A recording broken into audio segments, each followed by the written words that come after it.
sebelah kemarin yang nanya terkait Pak kira-kira bedanya SHM, HGB dan segala macam itu apa gitu kan ya. Nah, sekarang di pertemuan kedua ini akan coba kita bahas satu-satu dokumen-dokumen kepemilikan yang sifatnya yang umum digunakan dalam dunia real estate atau dunia properti gitu ya. Uh, Sebenarnya kenapa sih dokumen kepemilikan atau kalau misalnya dilihat legalitas dari kepemilikan real estate atau properti itu sangat diperlukan, ya kembali lagi ke konsepnya bahwa investasi real estate itu nilainya cukup besar dan sangat material gitu ya, sehingga minta tolong dikasih fasilitas share screen. Nah, sehingga dalam berinvestasi itu investor itu membutuhkan kejelasan, membutuhkan kepastian, membutuhkan bukti bahwa mereka memiliki aset eh, real estate atau properti dengan nilai yang sangat besar gitu ya. Kalau misalnya dari sisi perbankan gitu ya, Anda naruh uang kas, buktinya ya ada buku tabungan gitu ya. Kalau misalnya persediaan fisik barangnya ada, kemudian ada catatan persediaan gitu kan ya, ada bukti pembelian, bukti penjualan. Nah, dokumen investasi ini apa gitu ya. Nah, ini yang akan kita coba untuk membahasnya hari ini.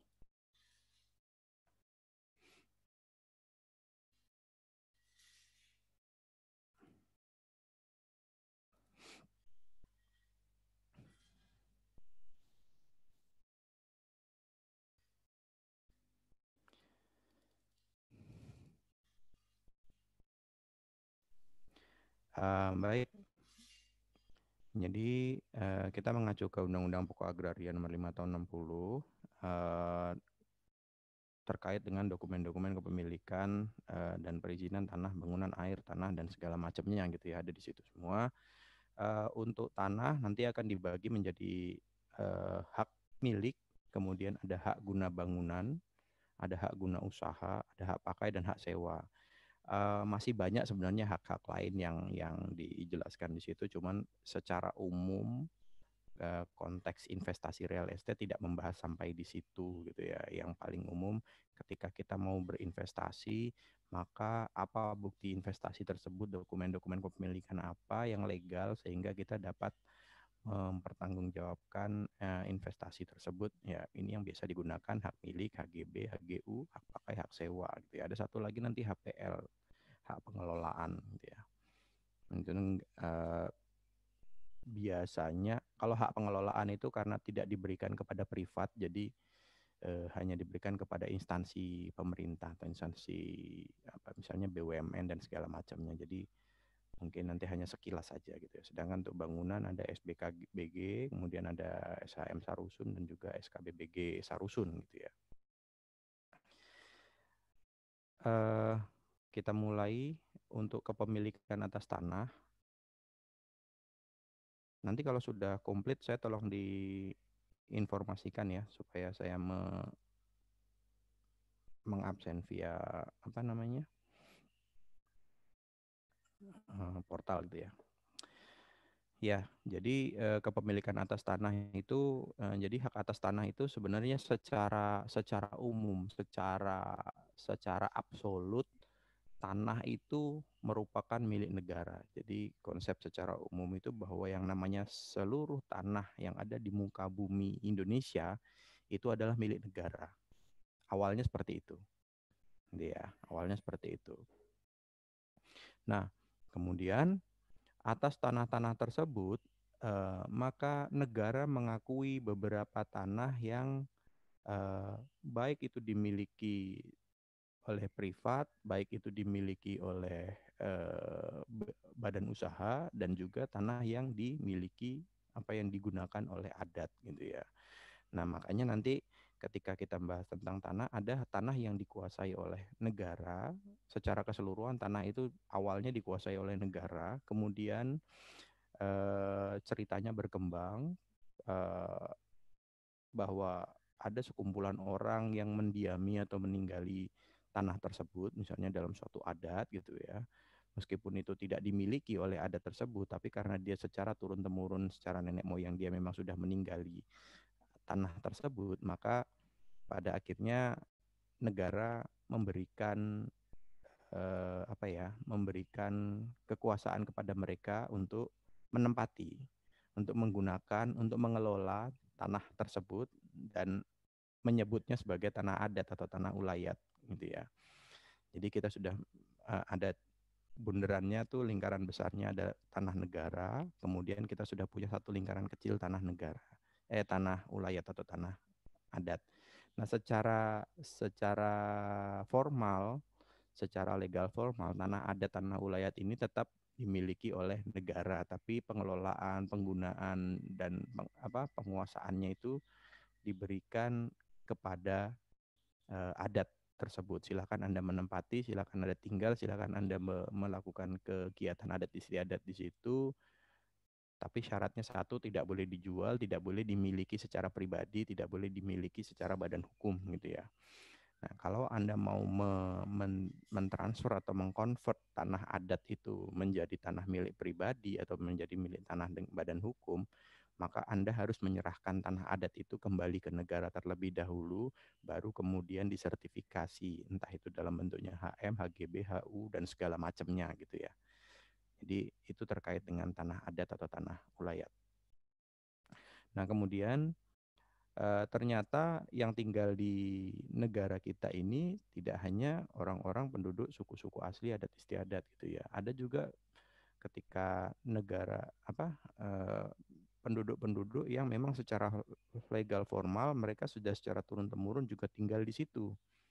Dan secara warisan gitu ya, dari orang tua, dari kakeknya itu juga ada bukti-bukti yang menunjukkan bahwa mereka memang tinggal di situ, mereka memang memiliki lahan tersebut itu. Jadi bisa misalnya dulu pada tahun 1980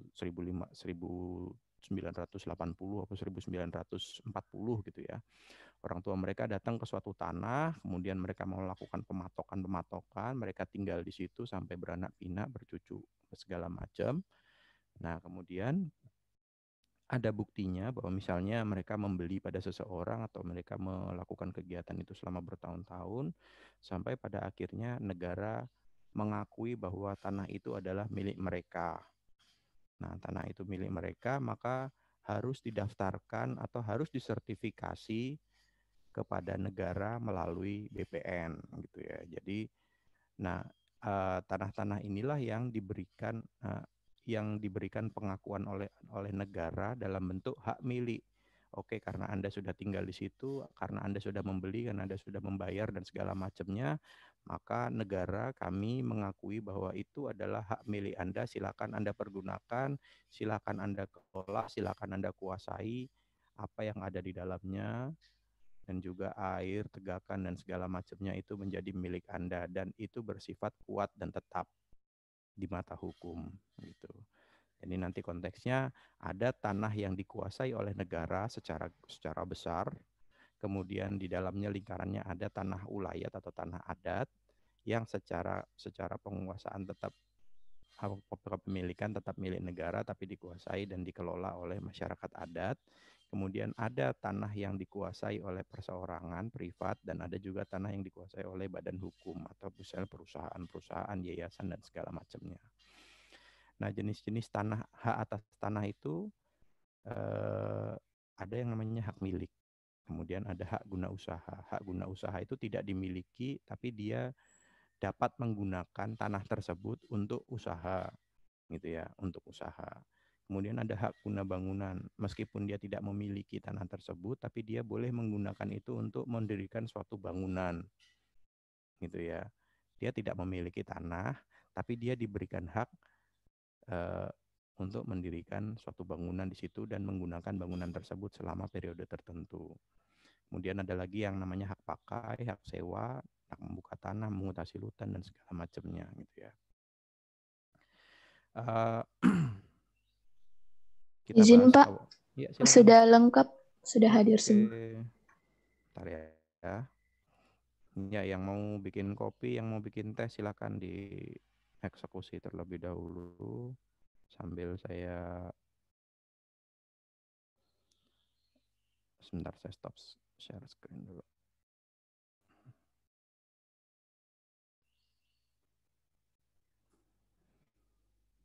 Yang mau beli gorengan masih ada waktu 5 menit ke warung sebelah gitu ya. Silahkan. Mungkin teman-teman bisa on cam dulu buat upload absensinya. Iya, ini saya lagi mau upload absensi, kok tahu sih mbaknya. Ada untuk mahasiswa juga Pak, untuk PJ-nya disuruh upload Oh juga. gitu, iya Ya. silahkan.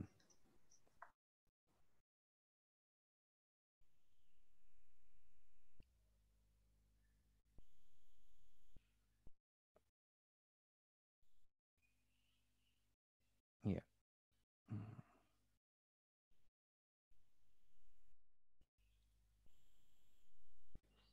Ini kelas 305 ya, 305.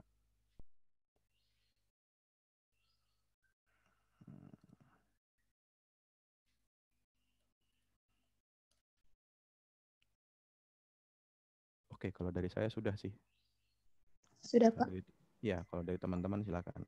Kalau misalnya mau.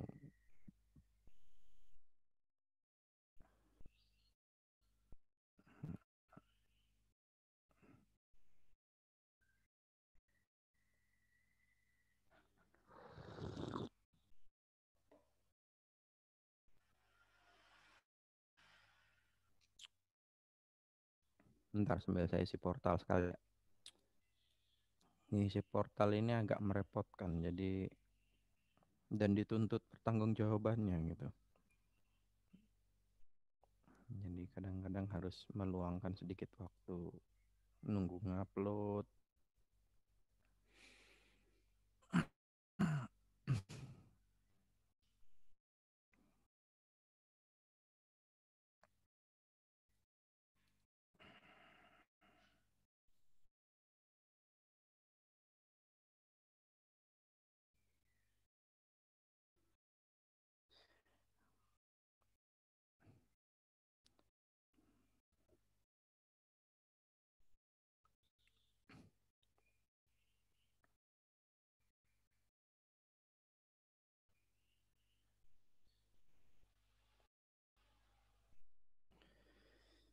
Oke, yuk kita lanjutkan lagi. Sampai di mana tadi?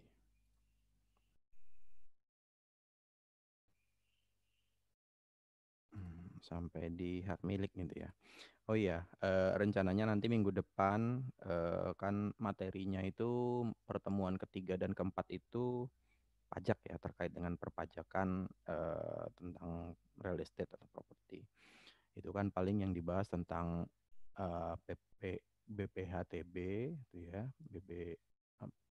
PBB, BPHTB dan juga PPH PPN gitu ya. Mungkin nggak terlalu banyak dan mungkin teman-teman sebagian besar juga sudah mulai familiar tentang pajak-pajak tersebut. Nanti kita gunakan sedikit sesi sekitar 15 sampai 20 menit mungkin untuk saling berkenalan gitu ya, karena kemarin baru saya yang memperkenalkan diri. Mungkin nanti dari teman-teman sendiri masih ada yang belum saling kenal kan. Kemarin kelasnya diacak lagi kan ya, kelasnya diacak lagi, Iya, jadi Pak. siapa tahu di kelas ini masih ada yang belum saling kenal. Kita coba menggunakan sesi perkenalan ya, barang 15-20 menit gitulah untuk saling mengenal gitu ya. Nanti next week aja. Jadi kalau misalnya tidak selesai di meet ketiga, bisa kita cover di meet keempat nanti, nggak masalah nanti, karena itu satu kesatuan. Baik, kita lanjutkan lagi terkait dengan hak milik. Jadi fungsi yang pertama eh hak ya, hak kepemilikan yang paling pertama gitu, yang paling kuat itu merupakan hak milik gitu ya. Dan ini yang paling umum, yang paling dikejar orang gitu, yang paling dicari orang. Karena apa? Dengan memiliki hak milik itu maka Anda memiliki kuasa, memiliki hak secara penuh atas tanah atau atas properti atau real estate yang Anda miliki, terutama tanah gitu sih ya. Terutama tanah. Nah, kalau misalnya dia sudah di tanah, maka apa yang ada di atas tanah itu ya mengikuti gitu. Kalau HGB atau HU itu ya hanya haknya ya diberikan hanya apa yang ada di atas tanah tersebut, sedangkan yang tanah dan lain-lainnya itu tidak bukan menjadi hak kita untuk melaksanakan atau mengelola. Kalau misalnya Anda mendapatkan hak guna bangunan, maka Anda hanya menggunakan bangunan tersebut. Anda tidak bisa mengelolanya, Anda tidak bisa melakukan usaha di atas tanah tersebut gitu ya. Tapi kalau hak milik, Anda mau melakukan usaha, Anda mau mendirikan bangunan, Anda mau ngebor sampai apa misalnya bikin sumur, bikin kali, bikin empang dan segala macam, itu terserah Anda gitu ya. Cuman kalau untuk terkait dengan pertambangan itu beda lagi. Anda memiliki hak milik, tapi ketika Anda mau melakukan pertambangan, misalnya ternyata di tanah yang Anda miliki itu ada minyaknya atau ada emasnya gitu ya. Nah, maka Anda membutuhkan namanya izin izin pertambangan gitu ya, izin pertambangan. Karena ini adalah tanah tinggal, tanah tempat tinggal. Nah, nanti dalam konteks hak milik itu juga didefinisikan bahwa apa namanya, ini tanah untuk apa? Apakah tanah untuk tempat tinggal? Apakah tanah untuk usaha apa gitu ya. Jadi harus jelas gitu ya. Karena ada persyaratan-persyaratan yang harus terpenuhi gitu. Nah, hak milik ini merupakan hak turun-temurun, hak yang terkuat dan yang terpenuh yang dimiliki oleh orang atas negara, atas tanah gitu ya, yang diakui oleh negara, hak yang diakui oleh negara atas kepemilikan suatu tanah gitu ya. Ini yang paling kuat gitu. Kalau Anda sudah memiliki HM gitu, misalnya Anda memiliki tanah atau Anda punya beli rumah atau beli properti, sertifikatnya apa? HM gitu. Itu udah mentok, udah paling mentok. Anda sudah punya kuasa atas segala yang ada di tanah tersebut gitu ya. Namun tetap mengingat ketentuan bahwa hak atas tanah memiliki fungsi sosial juga. Nah, konteksnya fungsi sosial ini seandainya ada kegiatan-kegiatan atau misalnya pembangunan-pembangunan yang sifatnya sosial atau sifatnya itu untuk kepentingan publik. Contohnya apa? Misalnya yang paling gampang ini apa namanya, pembangunan jalan tol atau pembangunan kereta api cepat Jakarta-Bandung yang sekarang lagi dibangun tuh, mulai dari Halim sampai Tegaluar itu. Nah, itu kan banyak tanah-tanah di Bekasi itu yang dibebaskan gitu ya. Meskipun iya memang itu tanah milik mereka, mereka mempunyai sertifikat hak milik, tapi dalam konteks ini pemerintah sedang melakukan pembangunan terutama proyek strategis nasional yang menghubungkan antara dua dua kota dengan cepat, maka hak tersebut meskipun secara kepemilikan hak itu menjadi apa yang terkuat bagi si pemegang hak milik, maka atas pertimbangan fungsi sosial itu bisa jadi negara memiliki hak yang lebih kuat atas si pemilik HM tersebut. Tetap pada akhirnya nanti negara akan membayar ganti untung ya. Sebenarnya kalau kalau untuk proyek-proyek yang sifatnya pembangunan dan sifatnya publik itu tidak ada ganti rugi sebenarnya. Proyek-proyek eh, kepentingan publik itu selalu ganti untung gitu ya, selalu ganti untung dari sisi pemerintah. Nggak, jarang sekali, bahkan mungkin ya nggak ada sih. Kalau ganti rugi itu sebenarnya pada akhirnya kembali ke sifat manusianya yang greedy gitu ya, merasa oh ini harusnya dapatnya sekian, ini harusnya dapatnya sekian gitu, ini harusnya harganya sekian, padahal dulu mungkin pada saat harga perolehan misalnya dia belinya 1 juta per meter gitu kan ya, ternyata tanah itu sekarang laku di pasaran 10 juta per meter. Nah, untuk menentukan berapa nilai yang akan dijual atau yang akan dibayarkan oleh negara itu kan sudah melalui proses dari berbagai pihak gitu ya, mulai dari kelurahan, kemudian BPN untuk menetapkan batas-batasnya sampai dengan appraisal gitu ya, sampai dengan tim KJPP penilai gitu ya, penilai independen. Nah, otomatis nilai yang dibayarkan itu juga sudah secara independen dinilai bahwa memang harga market atau harga pasarnya memang seperti itu gitu ya. Dan undang-undang saya lupa undang-undang 2 apa undang-undang 1 tahun 2012 itu ya, itu menyatakan untuk tanah pembebasan lahan yang sifatnya untuk kepentingan publik itu dapat langsung dieksekusi tanpa harus menunggu putusan pengadilan gitu ya. Jadi kayak misalnya pembebasan lahan di daerah Bekasi itu untuk kepentingan pembangunan kereta api cepat Jakarta-Bandung, kemudian pembangunan lahan di jalan tol di daerah Sumatera misalnya gitu ya. Itu konsepnya dari setelah ada pengukuran musyawarah, kemudian ada pengukuran oleh BPN, maka dilakukan penilaian oleh appraisal. Nah, setelah dilakukan negosiasian dengan warga, untuk pihak-pihak yang mau atau menerima ganti untungnya tersebut, maka langsung segera dibayarkan dan bisa dieksekusi. Nah, sedangkan yang belum menerima, yang masih mau melakukan banding dan segala macam, maka apa ya, proses tanah tersebut dikonsinyasi ke pengadilan. Artinya prosesnya dititip ke pengadilan, uangnya sudah ditaruh di pengadilan. Jadi silakan kalau Anda terima, Anda ambil uangnya di pengadilan. Kalau Anda tidak terima, silakan Anda melakukan banding gitu.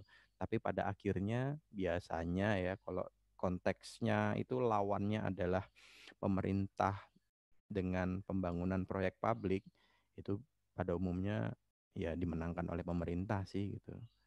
Ya, ya wajar sih memang sebenarnya gitu ya. Karena pemerintah juga tidak sembrono dalam menentukan berapa nilainya. Ini sudah di backup dari berbagai pihak gitu ya, termasuk salah satunya adalah penilai publik atau KJPP untuk menentukan nilai. Biasanya kan yang jadi permasalahan tuh nilai. Nilainya tidak sebanding, misalnya nilainya kurang, seperti itu. Nah, jadi ciri-ciri hak milik itu dia memiliki kekuatan hukum yang paling kuat di antara hak-hak tanah yang lainnya gitu ya. Kemudian tidak ada masa berlakunya, tidak ada masa berlaku itu menyebabkan dia menjadi hak apa seumur hidup gitu kan ya. Pokoknya selama dimiliki oleh atas nama si Tuan A gitu ya, maka itu akan menjadi hak milik dia sampai dia meninggal gitu. Dan itu bisa diturunkan, bisa diwariskan. Hak tersebut bisa diwariskan ke ahli waris gitu ya. Gitu. Jadi ketika misalnya si Tuan A itu meninggal dunia, maka ahli warisnya, seluruh ahli warisnya itu apa ya, balik nama lah ibaratnya kayak gitu ya, balik nama, mengurus warisan, balik nama dari si Tuan A ke siapa gitu. Apakah itu nanti sertifikat akan dipecah-pecah menjadi masing-masing ahli warisnya atau dijadikan satu nama atau gimana gitu, itu nanti kembali urusan ahli warisnya gitu ya. Jadi seperti itu. Nah, yang berhak memiliki HM, hak milik atas tanah, itu hanya warga negara Indonesia dan badan hukum yang memenuhi syarat hak milik gitu ya. Badan hukum Indonesia lah terutama gitu ya. Jadi misalnya BUMN atau perusahaan-perusahaan perusahaan lokal yang sahamnya dimiliki mayoritas oleh uh, warga negara Indonesia, beroperasi di Indonesia seperti itu gitu ya.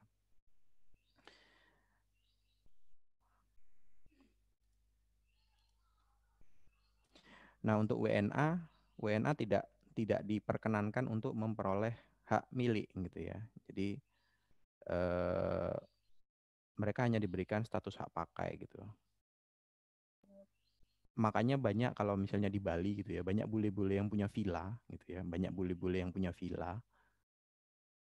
Biasanya mereka either menikahi orang Indonesia, kemudian villa itu diberikan atas nama orang Indonesia, itu yang pertama, atau mereka menggunakan tangan atau jasa perantara misalnya pinjam nama gitu untuk memiliki hak tersebut. Jadi dia diberikan sejumlah fee, saya ah, beli mau beli rumah, mau beli tanah atas nama kamu gitu ya. Nanti kamu saya kasih fee, entah itu upfront fee atau misalnya itu dibayarkan secara bulanan atau apa gitu. Karena yang namanya investasi properti tanah itu kan atau real estate tanah itu sifatnya kan nilainya pada umumnya naik terus gitu kan ya. Jadi bisa ya apa ya? Namanya orang punya uang berlebih, orang mau investasi, dia mau naruh uang segala macam cara di ini kan gitu ya. Dia tinggal udah saya bayar bulanan ke kamu sekian gitu. Yang penting bikin sertifikat atas nama kamu dan segala macamnya misalnya seperti itu. Itu bisa biasanya dilakukan seperti itu prakteknya gitu ya. Karena keuntungan yang diperoleh juga juga sangat tinggi ketika dia menjual kembali tanah tersebut gitu ya. Dengan segala risiko gitu ya. Karena bisa saja si yang memiliki atas nama tersebut dia mengklaim bahwa itu punya dia bawa ke pengadilan, ya bisa aja dia menang gitu kan. Tapi nanti urusannya panjang gitu, nanti bisa bisa ke ranah pidana, penipuan apa segala macam gitu. Itu udah panjang, bukan bukan cuma di perdata doang gitu ya. Nah, kemudian ada pengaturan luas maksimum tanah atas kepemilikan suatu tanah gitu ya. Contohnya misalnya untuk kepemilikan tanah hak milik untuk rumah tinggal. Nah, ini untuk rumah tinggal gitu ya. Itu dibatasi maksimal 5 bidang, tidak lebih dari 5 bidang ya. Maksimal 5 bidang dengan maksimal luasan 5.000 meter persegi. Ya 5 hektar gitu ya. Kalau dipikir-pikir sih buat apa bikin rumah tinggal 5 hektar kecuali Anda mau bikin istana gitu ya. Mau bikin istana yang luasnya 5 hektar gitu ya. 1 hektar aja udah 1.000, itu berarti 100 kali 100 kali 100. 1.000 itu berapa ya? Nilai yang paling mendekati berapa? 30, 40 kali 25 gitu ya. Jadi luas tanahnya itu 40 meter, lebarnya 25 meter. Coba ini udah kayak lapangan ini aja gitu ya. Nah, kalau Anda mau mengurus mengurus sertifikat kepemilikan atas tanah untuk rumah tinggal, maka hanya dibatasi sampai dengan luasannya 5.000 meter persegi gitu ya, atau 5 hektar gitu ya. Di atas itu tidak bisa dijadikan sebagai rumah tinggal gitu ya. Biasanya sih dipecah, nanti sertifikatnya dipecah menjadi 2 gitu. Sertifikat hak miliknya misalnya dari batas ini sampai ini dengan luas sekian. Nah, kemudian dia membuat sertifikat lagi untuk sisanya ya atas nama dia juga gitu, memecah memecah batas aja, memecah bidang gitu aja. Karena ada pembatasan untuk rumah tinggal gitu ya. Nah, kemudian untuk misalnya untuk hak milik yang akan digunakan untuk pertanian, maka dia ada batas-batasnya juga gitu ya. Untuk tanah yang sifatnya tidak padat, maka paling luas 20 hektar. Untuk yang sangat padat diberikan maksimal 6 hektar gitu ya. Anda lihat di bawah sini gitu.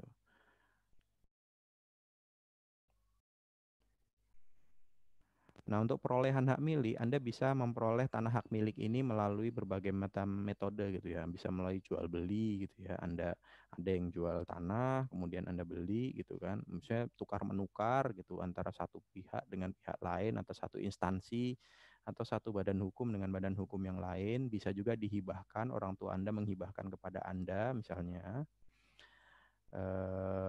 atau dari suatu perusahaan induk menghibahkan kepada perusahaan anaknya, bisa jadi wasiat, pemberian adat gitu ya, pemberian menurut adat, kemudian perbuatan lain gitu ya.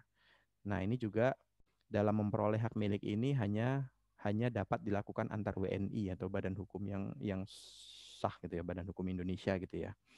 Apabila Anda memperoleh dan dari WNA, maka dia secara hukum batal gitu ya. Misalnya Anda beli beli tanah gitu. Eh, Pihak pertama Michael Jackson gitu ya, pihak kedua misalnya Mas Aditya Arif gitu ya. Pihak pertama menjual tanah kepada pihak kedua seharga sekian, luasan sekian, gini gitu ya.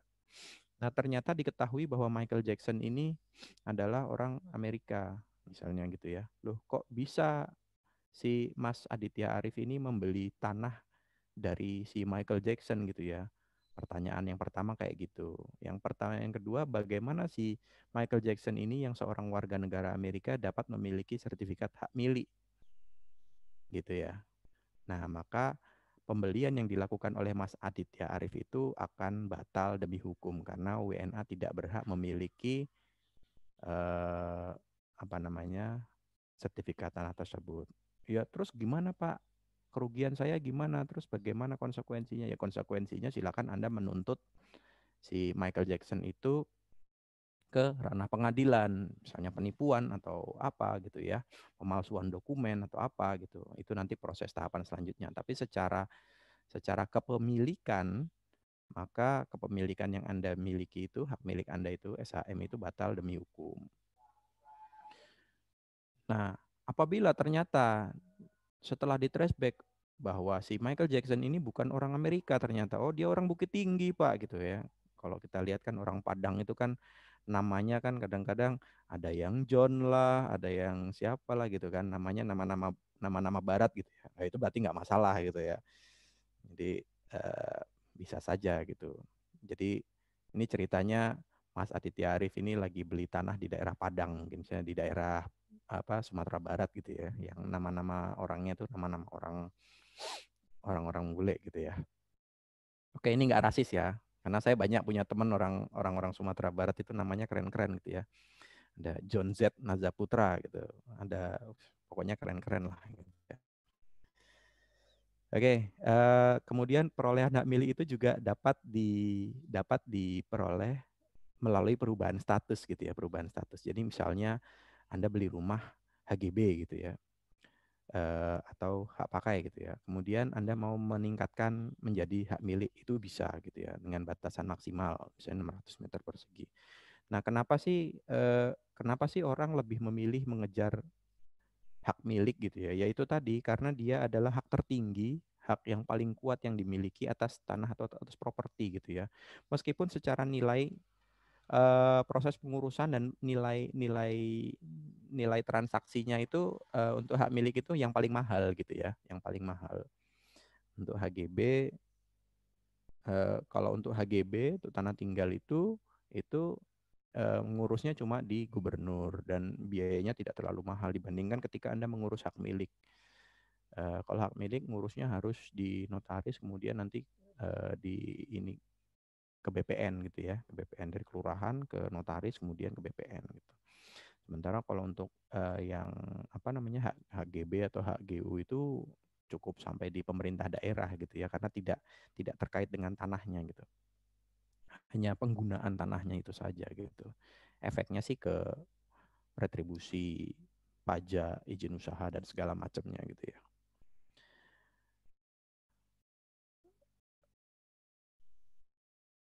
Nah, itu tadi yang pertama terkait dengan hak milik. Kemudian di sini ada namanya hak guna usaha gitu ya. Jadi ada tanah luas gitu ya, tanah luas misalnya 5 hektar, lebih dari 5 hektar. Ini biasanya di daerah-daerah yang daerah pertanian atau peternakan atau perkebunan gitu ya, apa perikanan gitu ya. Ada tanah luas, eh, nggak tahu punya siapa atau misalnya punya Pak Haji gitu ya gitu. Yang sebelah kiri punya punya negara nggak tahu punya siapa, yang sebelah kanan punya Pak Haji gitu ya. Biasanya kan kalau daerah-daerah gitu kan yang punya tanah itu Pak Haji gitu kan ya, entah Pak Haji siapa gitu, pokoknya ya namanya orang kaya gitu pasti sudah haji duluan gitu kan, makanya dipanggil Pak Haji gitu kan ya. Nah, yang tanah sebelah kanan punya Pak Haji, tanah sebelah kiri punyanya negara gitu kan ya. Nah, ketika Anda lihat, wah ini kayaknya potensial nih, ada tanah nganggur, kayaknya bisa bisa digunakan untuk pertanian. Nah, instead of Anda membeli tanah tersebut ya, investasi yang Anda keluarkan bayar tanah, ngurus tanah gitu kan. Nah, maka Anda ngomong ke Pak Haji boleh nggak saya gunakan tanah ini, saya mau misalnya mau berkebun sawit gitu ya, atau saya mau berkebun pepaya California gitu ya. Oh silakan gitu, maka Anda atas tanahnya Pak Haji tersebut yang dimiliki oleh Pak Haji, maka Anda mengurus hak guna usaha untuk melakukan usaha pertanian atau perkebunan, misalnya Anda tanam kelapa sawit atau tanam apel gitu ya di situ. Nah, di situ Anda dapat menggunakan tanah tersebut, Anda memiliki hak untuk menggunakan tanah tersebut kalau kalau tanahnya itu apa namanya? eh, akan digunakan untuk menggunakan usaha, maka dia akan diberikan hak pengusahaan itu selama 25 tahun gitu ya, selama 25 tahun. Dan Anda dapat memperpanjang kembali selama 25 tahun. Jadi total usaha yang Anda gunakan 50 tahun. Wah, kurang Pak, mendingan saya ngurus HM. Kalau HM kan selamanya seumur hidup gitu. Ya apa Anda akan hidup lebih dari 50 tahun gitu misalnya ya. Ketika Anda punya uang untuk melakukan usaha itu juga usia Anda udah berapa gitu. Anda mau hidup berapa puluh tahun gitu kan ya. Jadi ya mungkin nanti anak cucu saya ya itu kan nanti bisa diperpanjang, bisa diurus lagi gitu kan ya. Makanya kadang-kadang orang berpikir gitu, kalau beli rumah atau beli apa, udah hak HM sekalian. Ah, apa namanya, pertimbangannya ya supaya bisa diwariskan ke ahli warisnya gitu ya. Tapi kalau Anda menggunakan saja gitu ya, nanti anak-anak saya ya terserah dia, terserah mereka, nanti mereka akan hidup dengan caranya mereka sendiri gitu ya, tidak perlu warisan dari saya ya. Ya Anda cukup ngapain repot-repot bikin sertifikat hak milik itu, hak guna usaha atau hak Anda beli rumah yang HGB aja 20 tahun, 30 tahun bisa diperpanjang sampai 50 tahun ya, sebelum itu juga misalnya Anda sudah meninggal atau apa gitu. Nah, yang repot ya ketika Anda sudah tua tapi Anda harus mengurus proses perpanjangan dan segala macamnya. Nah, itu kadang-kadang yang menjadi pertimbangan orang gitu. Wah, nanti Anda misalnya sekarang usia berapa? Usia sekitar 19-20 tahun gitu ya. Kemudian Anda lulus STAN, Anda nabung, Anda ngambil KPR gitu kan ya. Anda ngambil KPR, kerja, usia udah 50 tahun, 55 gitu kan. Kemudian Anda sudah pensiun tuh, di umur-umur segitu sudah mulai mau pensiun, disuruh ngurus ini itu ya kadang-kadang mikir-mikir juga gitu kan ya. Salah satu pertimbangan kenapa kita bersakit-sakit di depan untuk ngejar hak milik terlebih dahulu gitu. Nah, kembali ke hak guna usaha yang tadi, bahwa ketika Anda melakukan perusahaan untuk mengusahakan pertanian atau peternakan perikanan tersebut, apabila menggunakan waktu yang lebih panjang gitu ya. Misalnya ini Anda mau nanam kelapa sawit itu kan life cycle-nya kan agak panjang gitu. Mulai dari Anda nanam biji sawitnya gitu ya. Ini saya ngaco aja gitu ya. Mulai dari Anda nanam pohon itu sampai Anda menghasilkan bisa dipanen misalnya di tahun keberapa, kemudian diolah sampai berapa puluh kali cycle gitu kan ya. Itu membutuhkan waktu yang lama, maka Anda dapat diberikan HGU paling lama 35 tahun. Saya seperti itu. Tapi sih pada umumnya biasanya ketika kita ngurus ngurus atas hak-hak seperti ini kita diberikan waktu maksimalnya langsung gitu. Nah, lain halnya ketika Anda mau misalnya ternak teri gitu ya, antara anak antara istri gitu. Bukan, ternak ikan teri gitu ya. Nah, eh ya mau Anda alasan 35 tahun dong ya nggak bisa gitu ya. Teri itu life cycle-nya berapa berapa ini sih gitu kan. Atau Anda mau tanam pepaya California yang dalam waktu 6 bulan misalnya sudah bisa berbuah, sudah bisa menghasilkan gitu kan ya. Dalam 1 tahun bisa 2-3 kali panen gitu ya. Ya paling maksimal jangka waktu yang diberikan 25 tahun. Nanti nggak bisa Anda perpanjang gitu ya. Oke, HGU dapat dialihkan atau dijaminkan atau dibebani dengan hak tanggungan gitu ya. Pengalihan HGU dapat melalui jual beli, tukar menukar, penyertaan modal, dan juga hibah warisan. Gitu ya. Nah, eh, hak-hak ini baik HGU, HGB atau HM itu sebenarnya eh, meskipun secara permanen gitu, tapi itu bisa saja hilang sewaktu-waktu gitu ya. Hilang sewaktu-waktu itu dalam dalam konteks tanahnya hilang. Loh, kok tanah bisa hilang, Pak? Oh, ya bisa gitu ya. Gimana, Pak? Dengan bantuan jin gitu ya. Enggak juga gitu ya. Contohnya apa? Anda punya tanah di daerah tebing tinggi gitu ya. Eh, ya memang benar-benar tebing tinggi ya, tebing yang sangat tinggi gitu. Nah, tiba-tiba tanah itu longsor gitu ya. Jadi misalnya Anda punya tanah didaftarkan sertifikat hak milik seluas 1.000 persegi gitu ya. Dengan batasan utara, selatan, timur, baratnya ini. Nah, tiba-tiba tanah tersebut longsor berhilang gitu ya. Terus Anda mau klaim gitu. Saya punya tanah ini 1.000 meter persegi. Saya punya tanah 1 hektar itu. Mana tanahnya? Di situ gitu ya. Ya tanahnya udah hilang gitu. Maka secara secara hukum SHM itu kepemilikan itu batal. Sama halnya kayak Anda punya rumah di Lapindo gitu. Tiba-tiba jeblok-blok gitu. Nah, waktu Anda ngurus, saya punya SHM, saya punya tanah 1.000 hektar. 1.000 hektar. Ya, 1.000 hektar. Di daerah mana? Lapindo gitu. Mau saya Anda jual. Ini sertifikat kepemilikan saya gitu. Tanahnya mana? Barangnya mana? Udah rata semua gitu kan. Batas utara. Jadi kepemilikan tanah itu harus dapat dibuktikan batas utaranya berbatasan dengan apa, selatan, barat, timur. Nah, kalau sekarang konteksnya seperti itu, ya itu hilang, batal secara hukum gitu. Kemudian yang kedua bisa juga karena idle, tanah menganggur. Jadi pada saat awal kita membuat memenuhi persyaratan bahwa tanah itu akan digunakan sebagai tempat tinggal. Sampai berpuluh-puluh tahun ternyata tanah itu nganggur sampai jadi hutan gitu ya. Maka itu secara otomatis dapat kembali ke pemilikannya kepada negara. Misalnya seperti itu. Jadi bukan berarti sampai nanti pada akhirnya datang misalnya orang mengaku-ngaku, oh itu tanah saya gitu ya, tanah saya, ini saya punya sertifikatnya gitu. Lah terus tanahnya mau dipakai buat apa gitu ya? Ini sudah dicatat dikembalikan kepada negara gitu ya. Silakan Anda melakukan proses proses selanjutnya di pengadilan, gitu ya, pengadilan. Ya seperti itu. Makanya kalau kayak kalau misalnya Anda jalan-jalan ke Sudirman dan sekitarnya gitu ya. Kalau Anda misalnya jalan-jalan ke Sudirman dan sekitarnya, di situ masih ada tanah-tanah yang menganggur yang tanah ini milik PT ini, tanah ini milik PT ini. Itu harusnya mereka kena denda karena eh, tanah di daerah situ adalah tanah apa ya, tanah produktif gitu. Kalaupun mereka tidak mau membangun atau sesuatu, maka banyak pihak yang dapat membangun atau menggunakan tanah tersebut untuk sifatnya produktif, misalnya dibikin perkantoran atau dibikin sarana fasilitas umum dan segala macam gitu ya. Nah, cuman yang sampai saat ini memang penegakan hukum yang terkait tanah-tanah yang idle itu memang belum ada gitu. Karena itu tadi sertifikat hak milik itu sangat kuat, sangat powerful untuk misalnya kita mau menggugat seseorang atau sesuatu badan gitu ya. Itu tadi karena negara sudah memberikan hak penguasaan pengelolaan secara penuh gitu. Terserah Anda mau diapain gitu.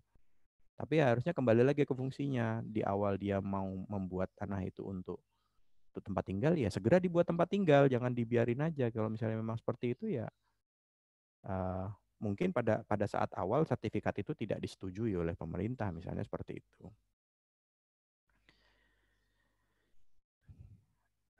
Sama untuk HGU bahwa pihak-pihak yang dapat memiliki adalah WNI, kalau WNA tidak bisa.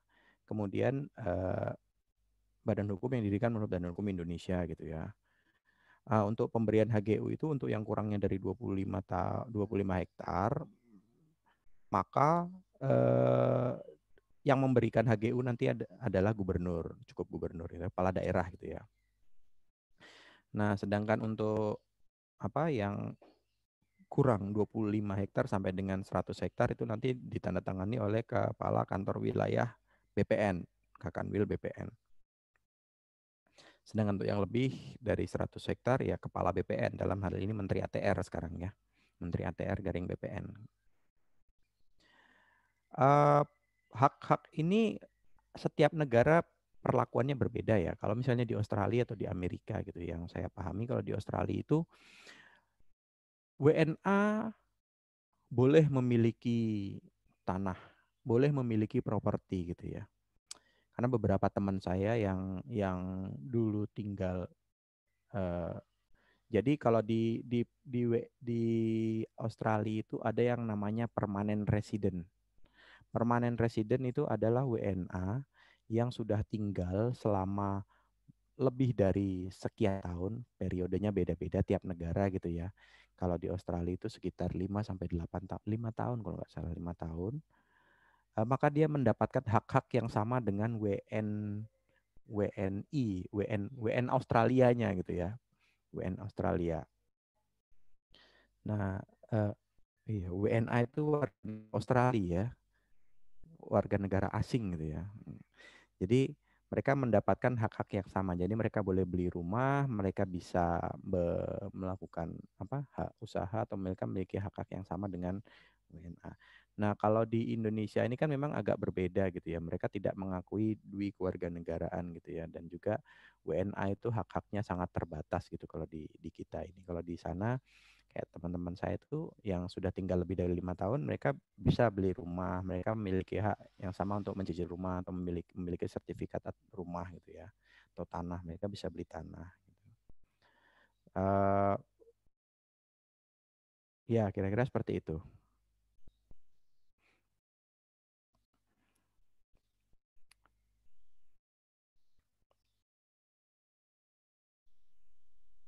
Nah, khusus untuk untuk HGU ini dapat juga diberikan kepada badan hukum yang bermodal asing, namun sepanjang memenuhi batasan di pasal 5 UPA, sifatnya sementara, jangka waktu paling lama 20 tahun, dan diperlukan oleh undang-undang yang mengatur pembangunan nasional. Ya, misalnya itu tadi, ada proyek-proyek strategis, ada proyek-proyek yang sifatnya publik yang harus dilakukan, sementara yang melakukan pembangunan itu adalah atau melakukan usaha itu adalah pihak swasta asing, misalnya seperti itu, maka dapat diberikan eh, maksimal 20 tahun gitu ya. Konteksnya adalah dalam rangka pembangunan nasional gitu.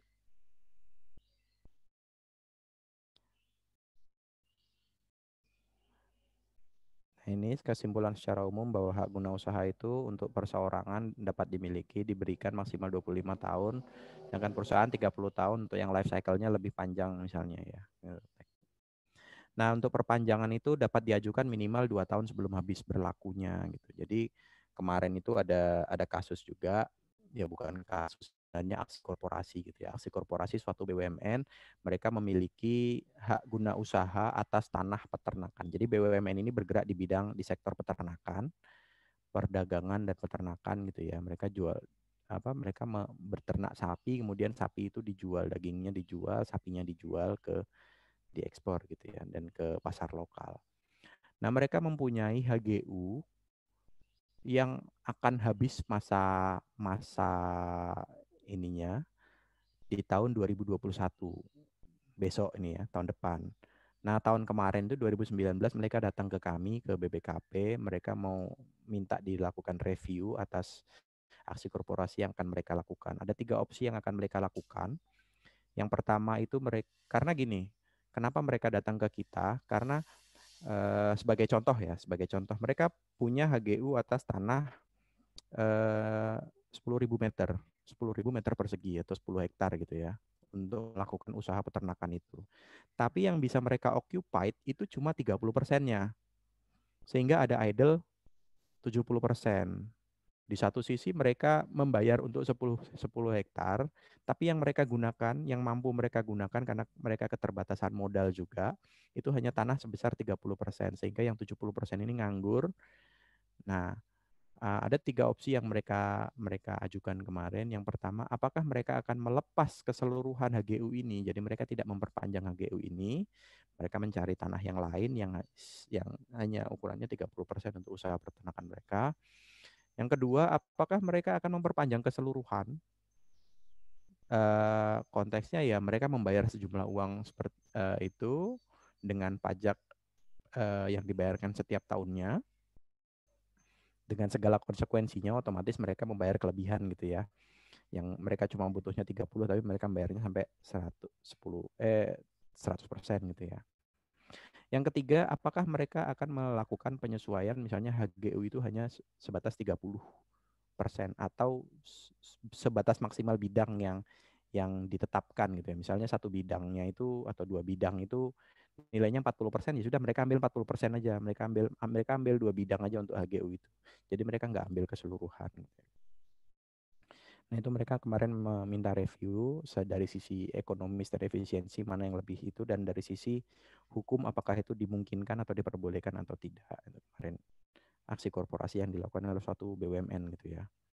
Ini juga mempengaruhi karena itu tadi kembali bahwa HGU atau HGB atau hak milik itu dapat hilang, dapat dikembalikan sewaktu-waktu kepada negara gitu ya, apabila itu tadi idle capacity atau misalnya tidak digunakan atau nganggur, itu dapat dikembalikan kepada negara gitu ya.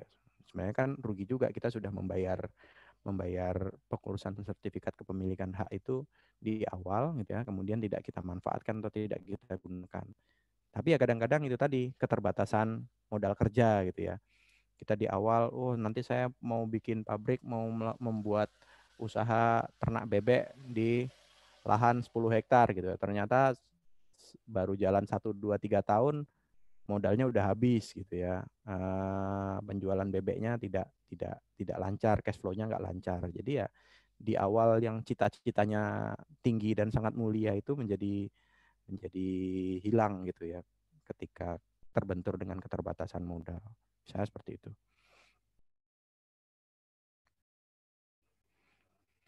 Oh iya, kenapa mereka datangnya di tahun 2019 itu tadi? Ya karena di tahun 2021 ini akan habis, sehingga jeda waktu yang mereka mereka miliki tinggal 2 tahun dan mereka baru bisa mengajukan itu di tahun 2019 kemarin itu. Makanya mereka minta review atas aksi korporasi tersebut.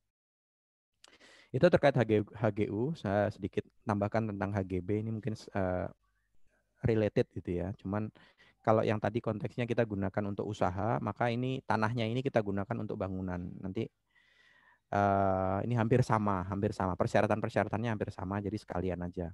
Jadi Anda mau membangun suatu bangunan gitu ya, maka tapi Anda tidak memiliki tanah tersebut atau tanah tersebut dimiliki oleh orang lain atau negara, maka Anda cukup menyewa, bukan menyewa sih, Anda meminta hak untuk saya bikin bangunan deh gitu. Ini biasanya apartemen gitu ya, apartemen atau misalnya Anda mau bangun pabrik gitu ya. Anda mau bangun pabrik, ya Anda nggak perlu, Anda nggak butuh pengakuan tanahnya. Terserah tanah itu milik siapa.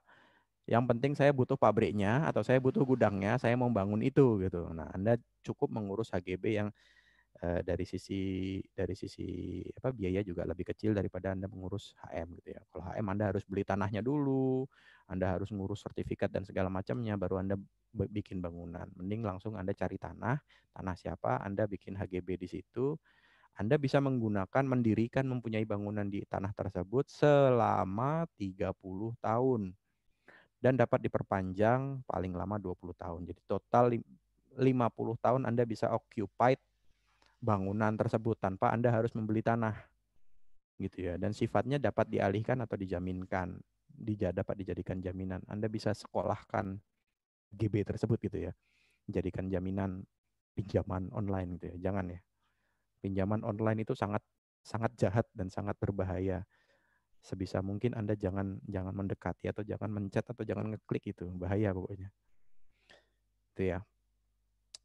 Nah, untuk luas kepemilikannya, untuk HGB itu diberikan apabila sampai 2000 meter persegi, maka diberikan oleh gubernur. Biasanya ini mall gitu ya.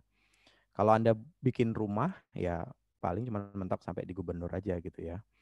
Nah, untuk luasnya yang kurang dari 5 hektar, maka diberikan oleh Kakanwil BPN, sedangkan untuk yang lebih dari 5 hektar, 5.000, maka pemberian haknya oleh Kepala BPN gitu ya.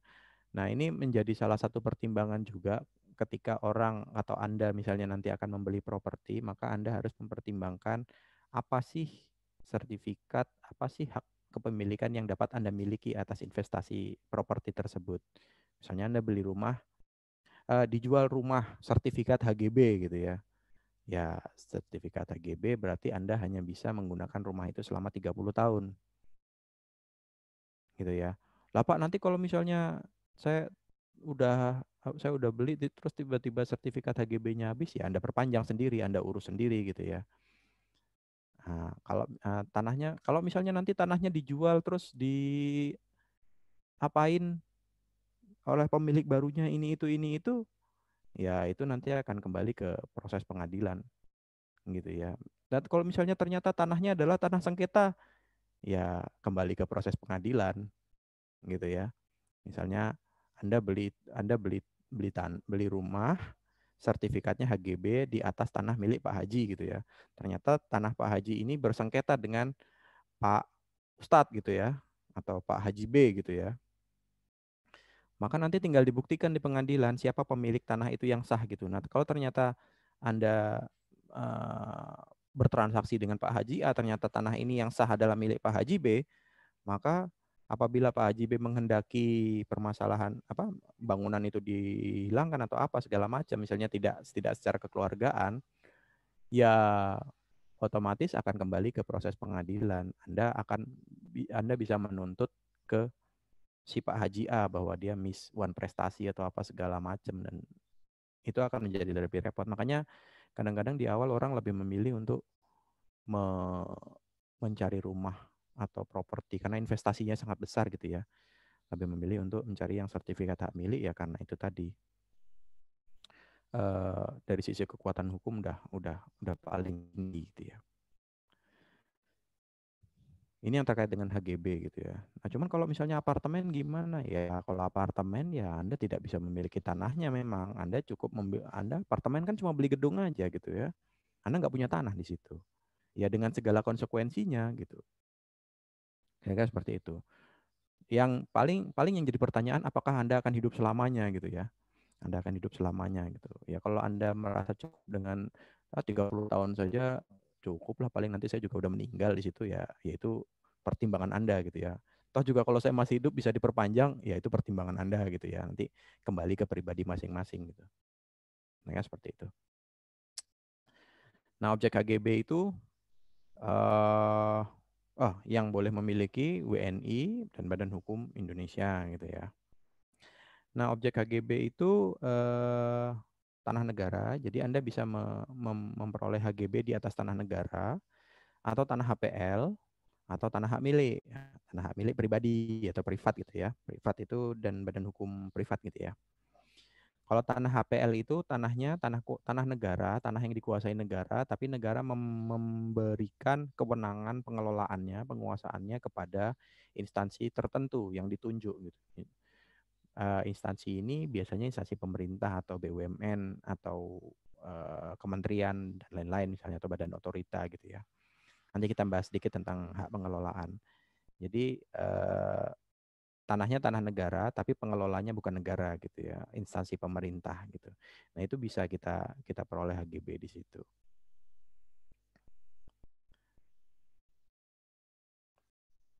HGB di atas tanah negara atau di tanah HPL. Tanah HPL itu kan tadi tanah tanah negara yang dikelola oleh instansi pemerintah gitu ya. Dapat ditetapkan 30 tahun dan dapat diperpanjang 20 tahun.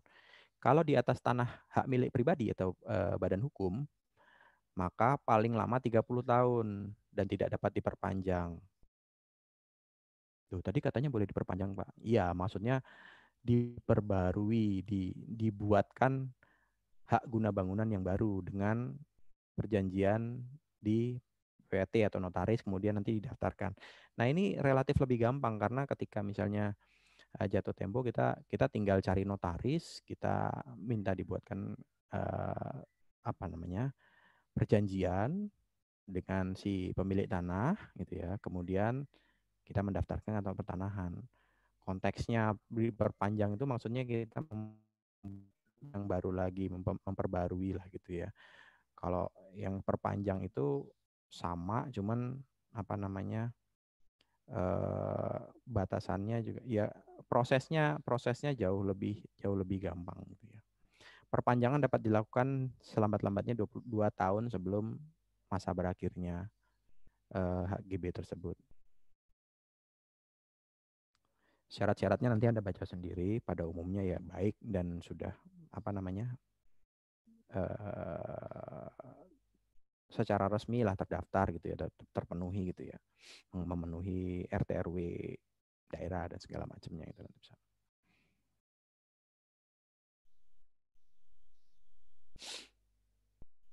Hmm.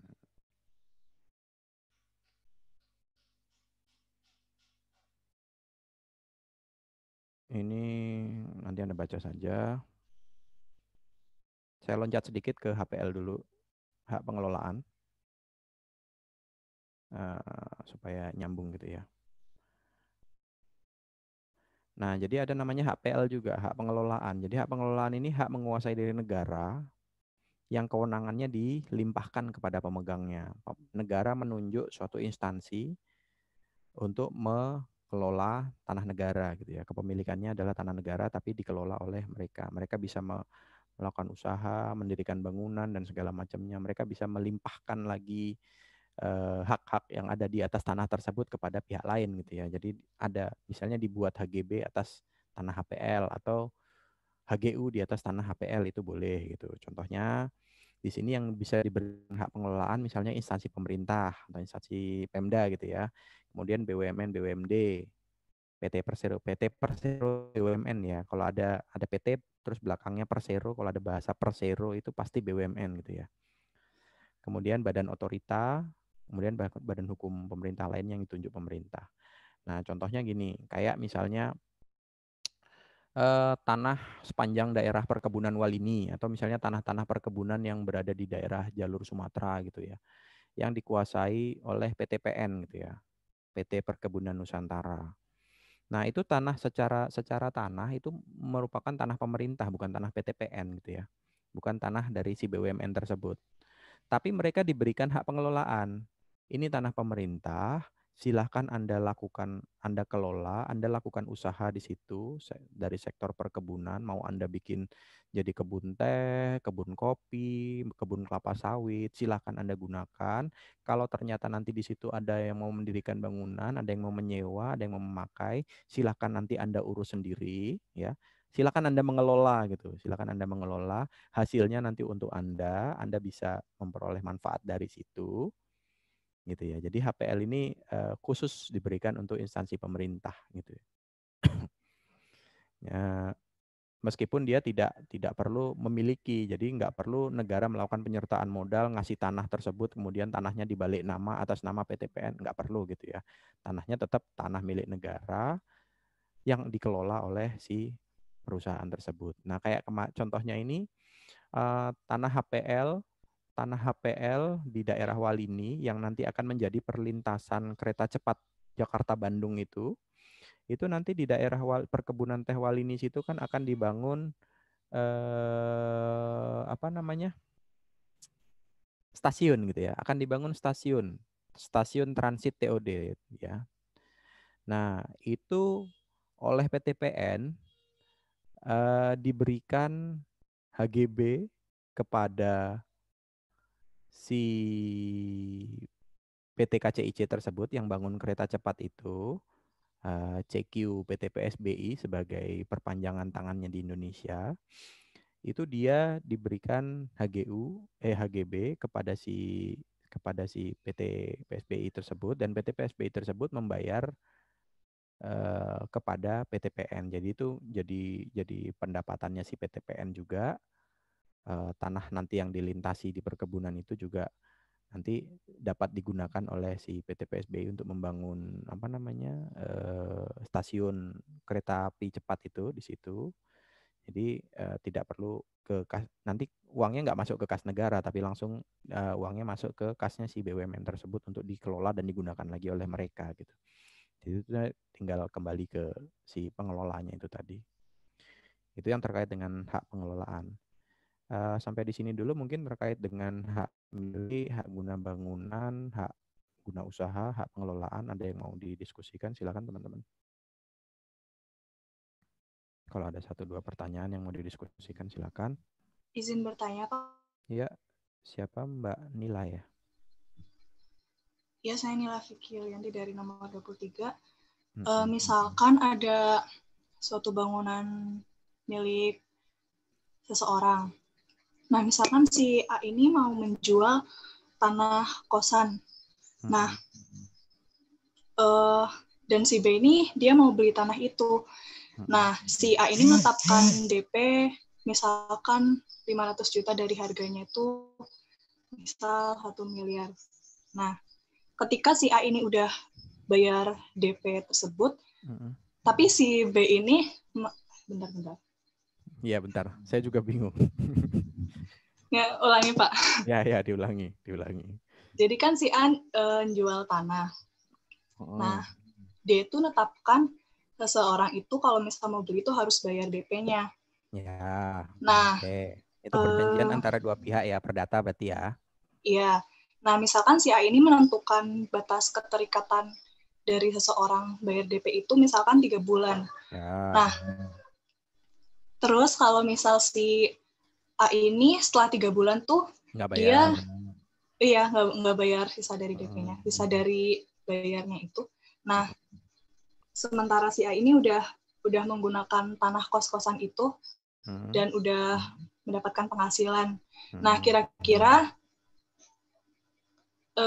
apa ya? Kalau misal bayar DP itu sudah masuk ke hak milik si B itu belum sih, Pak? Dan kalau misal udah menghasilkan sebuah keuntungan ini milik si A atau si B? Oh, Sebentar. Jadi yang kita bahas di sini adalah dokumen kepemilikan ya, dokumen kepemilikan. Jadi si A beli tanah ke si B gitu ya. Kemudian si A itu baru jual, baru baru bayar DP misalnya gitu kan ya, baru bayar DP. Nah kemudian dia baru bayar DP, belum lunas, tapi si B ini sudah memperbolehkan dia untuk melakukan usaha di atas tanah tersebut, gitu kan ya. Dan dia sudah melakukan usaha selama 3 bulan, dia sudah mendapatkan keuntungan, gitu kan ya. Terus ternyata begitu di waktunya perjanjian ditetapkan, si A ini wan prestasi, dia nggak bayar sisanya gitu ya. Nah kira-kira keuntungan yang tadi punya siapa gitu kan ya. Pertanyaannya gitu kan ya. Keuntungan Iya, atas Kak, usaha tersebut betul. punya siapa? Ini sih sebenarnya masalah perjanjian dan jual beli, bukan belum sampai ke tahap dokumen atau sertifikasinya gitu ya. Karena apa? Yang pertama, ketika si A dan si B melakukan perikatan jual beli gitu ya, di situ kan si B sendiri si selaku penjual tanah nggak mungkin dia akan melakukan pemberian hak milik secara keseluruhan kepada si A kalau dia belum menerima pembayaran secara penuh. Itu yang pertama. Yang kedua, sertifikasi atas dokumen itu melibatkan beberapa pihak yang dengan syarat-syarat ketentuan yang harus dipenuhi. Ya, beberapa syarat ketentuannya itu ya dokumen-dokumen, kemudian perjanjian jual beli oleh yang ditandatangani oleh di hadapan notaris gitu ya. Kemudian pembayaran kepada negara gitu ya, adat kewajiban kita kepada negara. Salah satunya ada pelunasan PBB, kemudian pembayaran apa namanya BPHTB, PPN oleh si pembeli gitu ya, PPh si penjual, itu harus dipenuhi sebelum sertifikat itu dapat diterbitkan atau dibalik nama atas nama si A, si pembeli itu tadi. Maka konteksnya kalau si A belum membayar secara penuh kepada si B, transaksi jual beli itu belum terjadi. Gitu ya. Belum terjadi sehingga belum ada pemindahan kepemilikan atas sertifikat. Gitu. Kalau saya sebagai si B, kalau dia belum bayar 100%, saya nggak mau balik nama sertifikat saya. Lawang nanti kalau udah saya balik nama terus habis itu dia orangnya hilang kan saya rugi gitu. Nah, kalau pertanyaannya hak siapa? Kalau dia sudah berusaha di situ selama 3 bulan, terus habis itu dia nggak ini, ya itu menjadi uangnya si A, itu menjadi usahanya si A. Tapi uang muka yang sudah dibayarkan itu akan kembali didiskusikan atau dimusyawarahkan ini menjadi hak siapa. Karena kan ada poin-poin perjanjian. Misalnya kalau misalnya sampai pada batas tempo yang ditentukan tidak membayar, maka misalnya uang muka hangus atau uang muka akan dikembalikan sekian persen. Nah, itu sih masih dalam konteks transaksi jual beli. Belum sampai konteks pemindahan hak milik hak kepemilikan tanah. Karena secara syarat-syarat kepemilikan tanah untuk dibalik nama pun belum terpenuhi gitu ya. Belum ada transaksi jual beli. Transaksi jual belinya kan belum selesai. Ya kan? Transaksi jual belinya belum selesai karena pemindahan transfer dananya itu juga belum 100%. Yang pertama, yang kedua, apakah karena kalau pembayaran transfer antara si A dan si B itu nanti akan mempengaruhi berapa besaran BPHTB yang harus disetor ke kas negara, ke kas daerah gitu ya. Beberapa PPN yang harus dibayarkan oleh si pembeli ke kas negara, berapa PPh yang harus dibayarkan oleh si penjual ke kas negara. Nah, setelah PPN, PPh kewajiban atas negara itu dipenuhi, maka baru bisa diterbitkan sertifikat hak milik atas nama si A, balik nama itu tadi. Jadi kira-kira seperti itu, Mbak. Baik, Pak. Terima kasih. Ya. Ada lagi mungkin satu pertanyaan lagi? Izin bertanya, Pak. Silakan. Monggo, Mas Dewa atau Mbak Afifah, siapa dulu?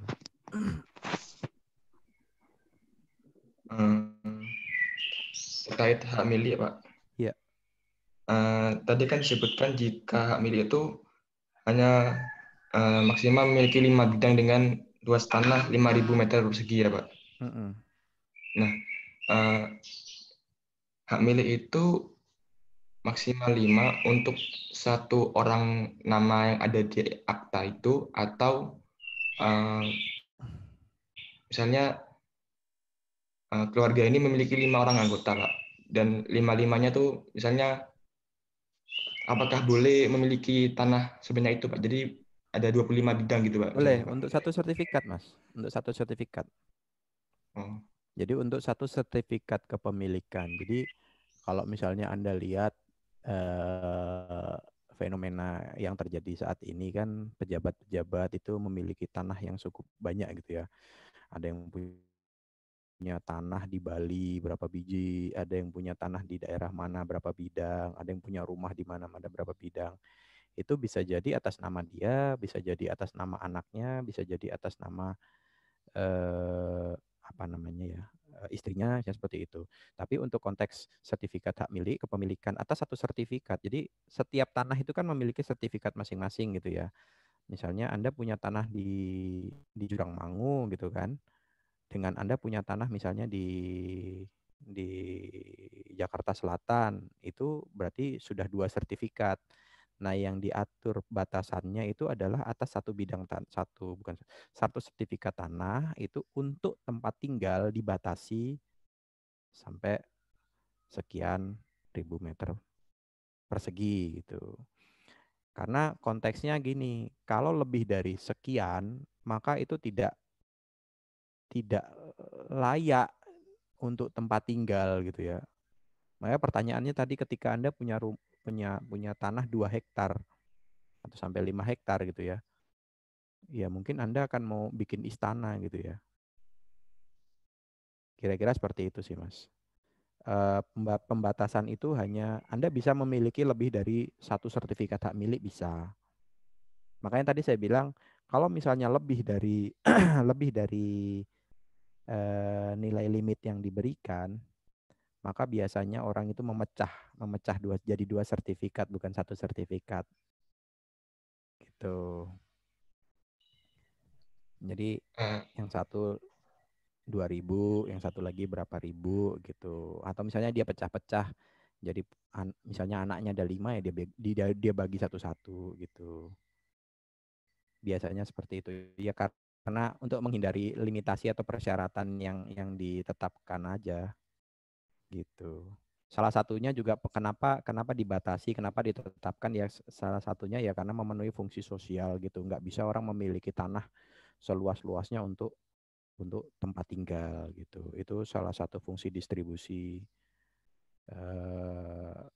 apa ya tanah lah. Kira-kira seperti itu Mas Dewa. Izin Pak, berarti Ya. 5 bidang itu maksimal itu luasnya 5.000. Jadi Hmm.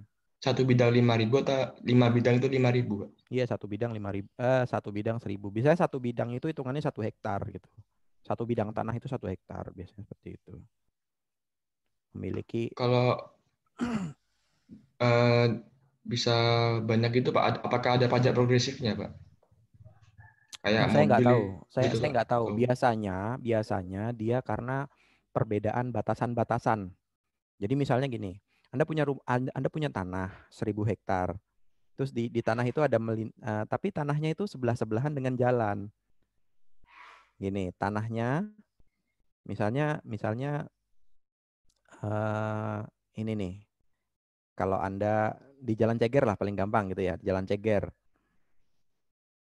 Tanahnya yang satu di sebelah kiri Jalan Ceger, yang satu di sebelah kanan Jalan Ceger. Tapi secara total keseluruhan luas Anda memiliki nilai 1.000 atau 2.000 gitu ya. Nah, itu maka bidang yang di sebelah kiri itu akan menjadi satu bidang tersendiri, di sebelah kanan menjadi bidang tersendiri. Atau bisa jadi ada tanah Anda di tengah-tengahnya ada tanah orang gitu. Makanya satu bidang tanah itu nanti dia ada pembatasannya, berbatasan dengan ini. Batas utara, barat, timur, barat, utara, timur, tengah, utara, selatan, barat, timur gitu ya.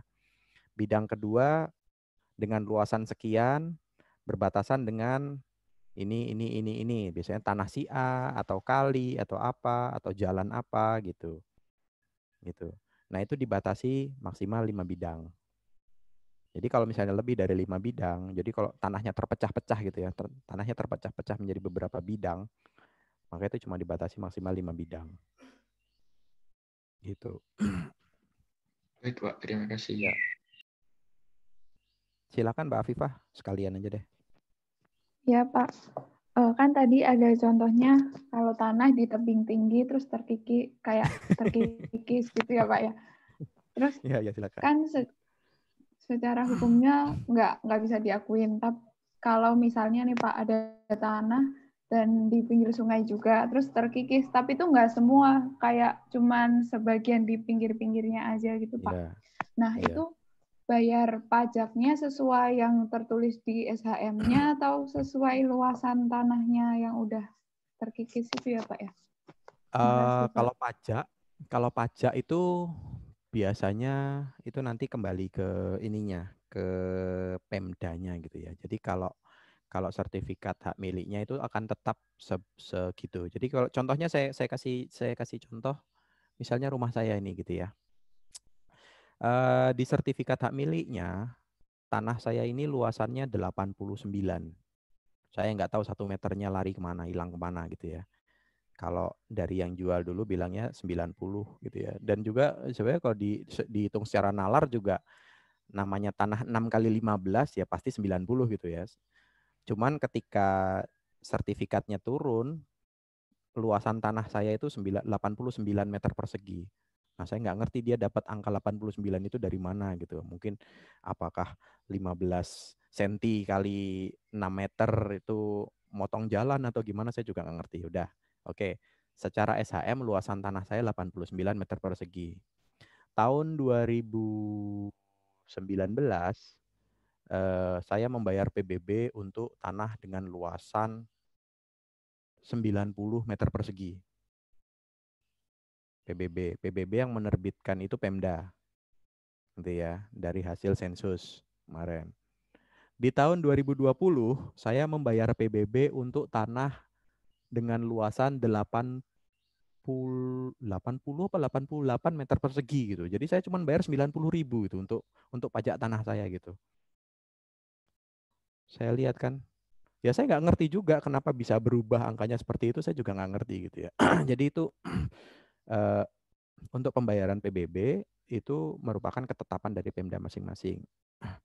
Nah, bisa jadi dia kan setiap tahunnya itu akan dilakukan sensus setahun apa 2 tahun sekali, itu si pemerintah daerah akan melakukan sensus atas kepemilikan tanah untuk menentukan berapa PAD mereka gitu ya dari sisi sektor PBB gitu ya. Jadi bisa jadi secara SHM Anda memiliki tanah 100 meter persegi, tapi tanah tersebut terkikis tinggal 70. Nanti ketika disensus Anda melaporkannya tanah saya tinggal 70 nih. Gitu. Karena terkikis. Nanti mereka akan melakukan pengukuran ulang. Oh iya, memang ternyata tanahnya 70 ya, Anda akan membayar PBB-nya 70. PBB-nya. Tapi hak milik Anda sebenarnya 90, cuman sudah hilang 100 sudah hilang 30 karena terkikis itu gitu. Dan nanti ketika misalnya Anda mau jual rumah itu, Anda akan menjual tanah itu, maka akan dilakukan pengukuran ulang oleh BPN. Bisa jadi tanah Anda berkurang.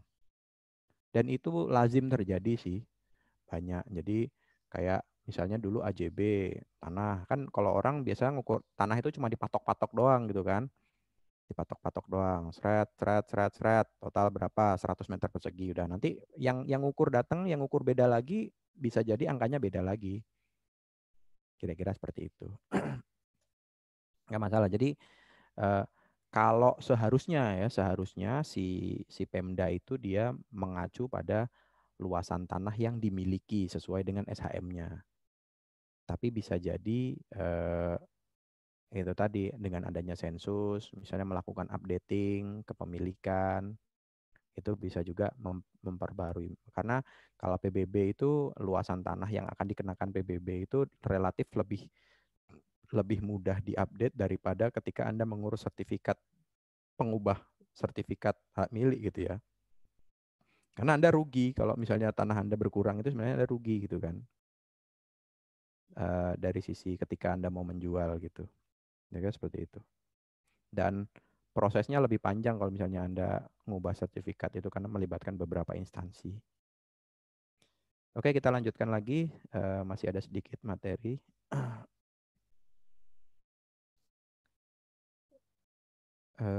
Slide-nya terlihat HGB ya, masih ya? Iya, Pak. Terlihat, Pak. Nah, sekarang kita ke hak pakai gitu ya. Jadi hak pakai, ada namanya hak pakai gitu. Jadi dia tidak memiliki tanah tersebut, dia tidak menggunakan usaha. Ya maksudnya bukan tidak menggunakan usaha sih, dia terserah dia mau pakai bentuk apa gitu ya. Hak pakai ini lebih universal gitu. Jadi negara memberikan hak untuk menggunakan dan atau memungut hasil dari tanah, menggunakan atau memungut hasil dari tanah. Kalau tadi kan sifatnya spesifik, saya mau membangun gedung, saya mau melakukan usaha gitu kan ya. Atas tanah baik yang dikuasai oleh negara maupun yang dikuasai oleh privat gitu ya. Nah, hak pakai ini diberikan atas izin dari si pemilik tanah gitu ya. Yang memberikan adalah pejabat-pejabat yang berwenang, dalam hal ini gubernur dan segala macamnya gitu. Nah, hak pakai ini diberikan tidak terbatas hanya WNI saja, tapi juga kepada pihak-pihak termasuk pihak asing, badan agama dan sosial gitu, perwakilan negara asing. Jadi kayak misalnya negara-negara lain membuka embassy gitu ya, membuka kedutaan di Indonesia gitu. Mereka tidak perlu membeli tanah. Mereka tidak perlu ini. Jadi secara otomatis negara akan memberikan, silakan Anda pilih tanah, Anda mau bikin embassy di mana gitu kan ya. Nanti Indonesia akan memberikan hak pakai sampai waktu yang tidak ditentukan. Nah, bedanya itu saja. Kalau hak pakai itu sampai waktu yang tidak ditentukan. Gitu. Jadi kalau misalnya besok hari ini buka kedutaan Israel di Indonesia, bulan depan sudah diusir, ya sudah selesai gitu kan ya. Nggak ada kan ya kedutaan Israel di Indonesia, nggak ada kan ya. Nggak ada, Pak. Nah, Nggak ada, Pak. jadi sama halnya ketika misalnya pada saat bencana tsunami Aceh gitu ya, maka perwakilan-perwakilan negara asing, badan-badan internasional yang mereka melakukan bantuan-bantuan dari sisi kemanusiaan, mereka membuka perwakilan-perwakilannya di Indonesia gitu, mereka diberikan hak pakai, silakan Anda pakai sampai misi Anda selesai, gitu kira-kira seperti itu. Dan juga badan-badan keagamaan sosial. Jadi apa ya, konteksnya itu kalau kalau hak guna usaha, hak guna bangunan itu lebih sifatnya komersil, privat yang dimiliki untuk kepentingan pribadi gitu ya. Sedangkan untuk yang badan keagamaan kayak tanah wakaf dan segala macam, ya karena Anda bergerak dalam bidang sosial, bidang keagamaan, maka Anda diberikan hak pakai sampai tidak ada batasan waktu, sampai Anda selesai menjalankan misi sosial Anda atau badan keagamaan Anda, misalnya seperti itu. Sama halnya kayak waktu kami di BPKP itu di tahun 2011-2012 itu kami diberikan membuka beberapa kantor perwakilan di provinsi-provinsi baru gitu kan. Waktu itu pemekaran provinsi kan. Ada Gorontalo, ada Bangka Belitung, ada Ternate, yang terbaru ini kan kemarin Kaltara gitu kan ya. Nah, kami diberikan hak pakai oleh Pemda gitu ya, hak pakai oleh Pemda. Silakan Anda mau cari kantor perwakilan sementara di mana gitu ya, nanti kita akan berikan hak pakai. Anda boleh melakukan kegiatan di situ gitu. Sama misalnya seperti itu yang terkait dengan kementerian lembaga. Sampai pada akhirnya kita beli tanah sendiri, kita bangun kantor secara permanen sendiri. Jadi selama kita belum memiliki atau selama masa transisi itu kita diberikan hak pakai oleh Pemda untuk menggunakan tanah di mana yang akan kita lakukan kegiatan organisasi tersebut. Ya, seperti itu. Nah, ini hak pakai dapat diberikan sama ke tanah negara atau tanah HPL juga bisa, atau tanah hak milik juga gitu ya.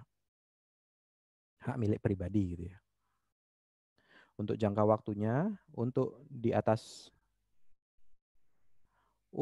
yang di atas hak milik gitu ya. Ini untuk di atas yang hak milik gitu ya. Untuk di atas hak milik itu maksimal 25 tahun dan tidak dapat diperpanjang. Kalau misalnya sudah habis, boleh dibuatkan hak pakai yang baru karena ini menyangkut private gitu ya, private. Nah, kemudian di atas tanah negara atau tanah HPL 25 tahun dapat diperpanjang 20 tahun khusus untuk yang sifatnya kementerian lembaga, badan keagamaan, perwakilan asing dan perwakilan internasional maka tidak dibatasi. Silakan Anda gunakan.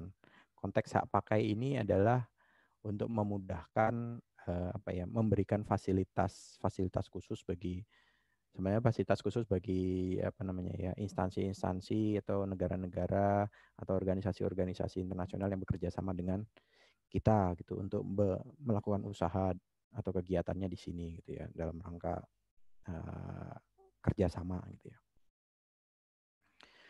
Nah, khusus untuk yang privat memang dibatasi, tapi untuk yang sifatnya kementerian yang instansi itu tadi tidak dibatasi gitu ya sampai keperluannya sampai kegiatannya selesai gitu ya. Contohnya apalagi? Kantor perwakilan PBB di Indonesia ada nggak? Nggak ada ya. Apa kira-kira? Kantor perwakilan ASEAN gitu ya, ada di Indonesia. Ada ya. Nah, itu juga diberikan hak pakai sampai ya selama ASEAN itu ada gitu. Silakan Anda pakai gitu. Negara yang akan menanggungnya.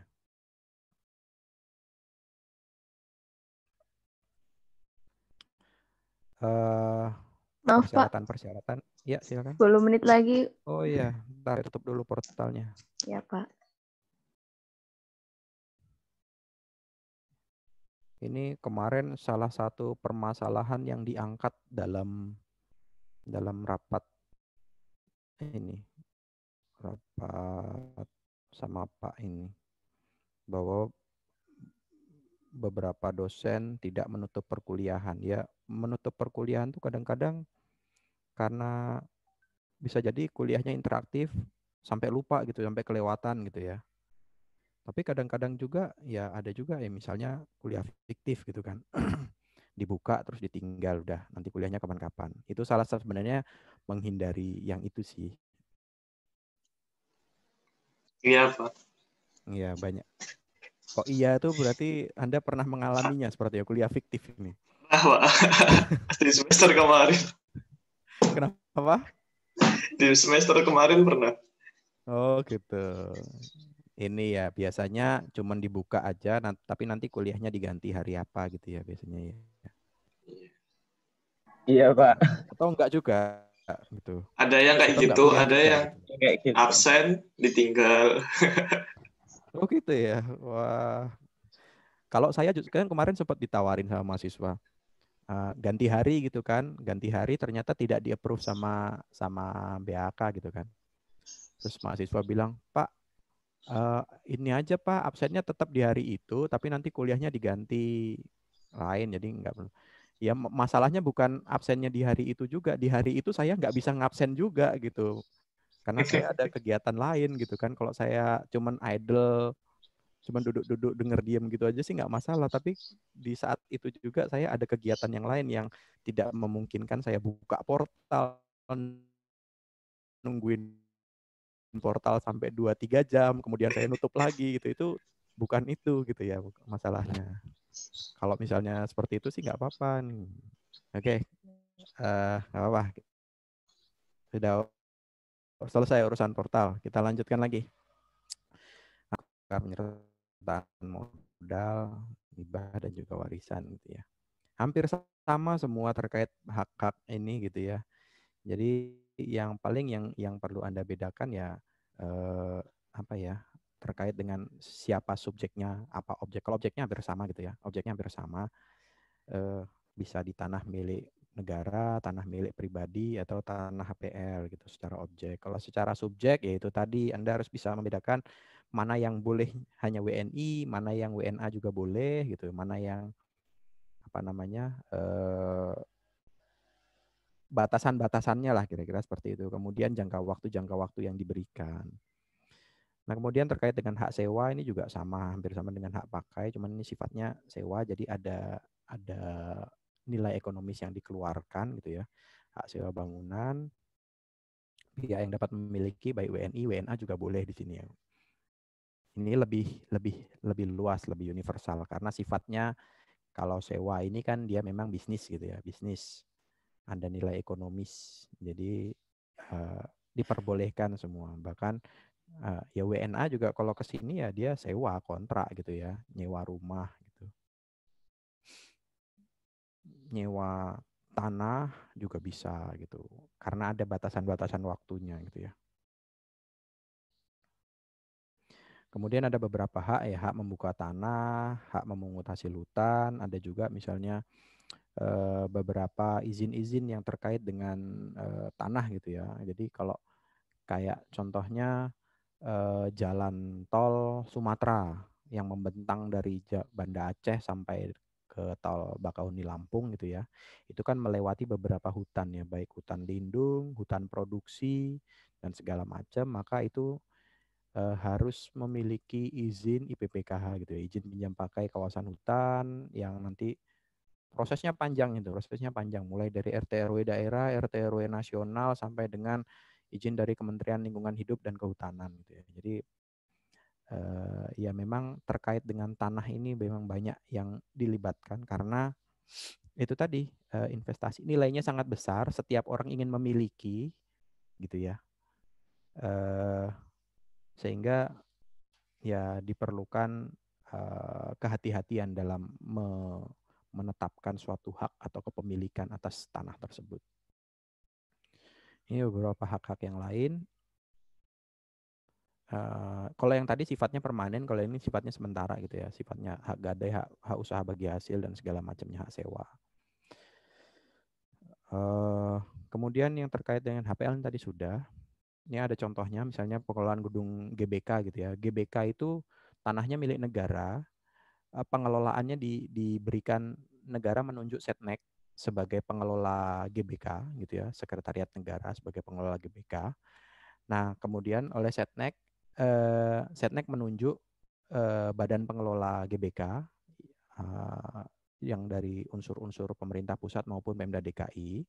Itu nanti mereka yang mengelola mulai dari merawat gedung, kemudian mereka yang menyewakan, kemudian mereka yang memperoleh, ya intinya badan pengelola GBK ini nanti dia akan menginvestasikan tanah di sekitaran GBK itu, misalnya dia mau menyewakan atau misalnya ada pihak yang mau membangun gedung di situ untuk melakukan bisnis dan segala macamnya, itu nanti akan kembali ke dia, dananya diputar kembali, kemudian menjadi keuntungannya dia gitu, kira-kira seperti itu. Kemudian untuk bangunan gedung itu definisinya adalah wujud fisik hasil pekerjaan konstruksi gitu ya, menyatu. Baik sebagian maupun seluruhnya berada di atas atau di dalam tanah gitu ya. Atau di atas air atau di dalam air gitu ya, yang berfungsi sebagai tempat manusia untuk melakukan kegiatannya gitu ya. Tidak hanya tempat tinggal tapi berkegiatan gitu. Nah, fungsi-fungsi itu bisa meliputi fungsi hunian, keagamaan, fungsi usaha, fungsi ekonomi ya, sosial budaya, dan juga fungsi-fungsi tertentu, fungsi-fungsi khusus lainnya. Nah, untuk bangunan gedung ini ada asas pemisahan antara tanah dan bangunan gitu ya. Makanya kalau di dalam PBB itu kenapa bumi dan bangunan itu dipisah, karena nilai ekonomisnya berbeda. Nilai ekonomis antara bumi dan bangunan itu berbeda. Anda bandingkan misalnya rumah gitu ya, misalnya tanah dengan tanah yang sama, tapi yang satu rumah reot, yang satu rumah yang sangat bagus, itu akan memiliki nilai ekonomis yang berbeda meskipun tanahnya sama-sama sebelahan, ukurannya sama 100 meter persegi, tapi yang satu rumahnya rumah reot, yang satunya rumah tingkat 3. Maka perlu dibedakan penilaian aspek ekonomisnya. Bisa juga tanah di daerah Kuningan gitu ya, sama-sama bangunan apartemen, yang satu tanahnya di daerah Kuningan segitiga emas, yang satu tanahnya di Bintaro. Itu juga meskipun bentuk bangunannya sama, gedungnya sama, tapi karena lokasi tanahnya yang berbeda itu juga memiliki aspek yang berbeda. Efeknya sih sebenarnya ke arah ini ya, pemajakannya itu nanti gitu. Jadi memang dicari dari sisi nilai ekonomisnya gitu.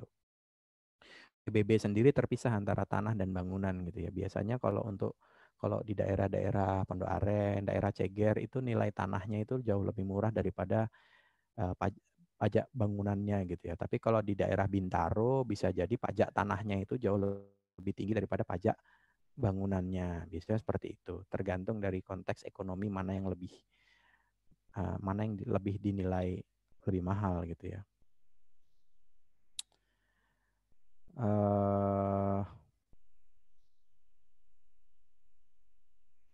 Nah, ini ada terkait dengan pengaturan gedung bahwa gedung itu memberikan izin atau memberikan hak terhadap bangunan gedung itu juga mempertimbangkan aspek atau asas-asas baik kemanfaatan, keselamatan, keseimbangan, keserasian, dan pengaruhnya terhadap lingkungan gitu ya. Bisa jadi gedung pabrik misalnya tapi tidak memperhatikan AMDAL-nya atau tidak lolos AMDAL misalnya seperti itu karena misalnya mencemari lingkungan, itu juga bisa jadi tidak diberikan izin atau tidak diberikan IMB gitu ya untuk membangun gedung tersebut. Ya, seperti itu. Tujuan pengaturan gedung juga salah satunya untuk tertib penyelenggaraan, dari sisi teknisnya tidak membahayakan gitu kan.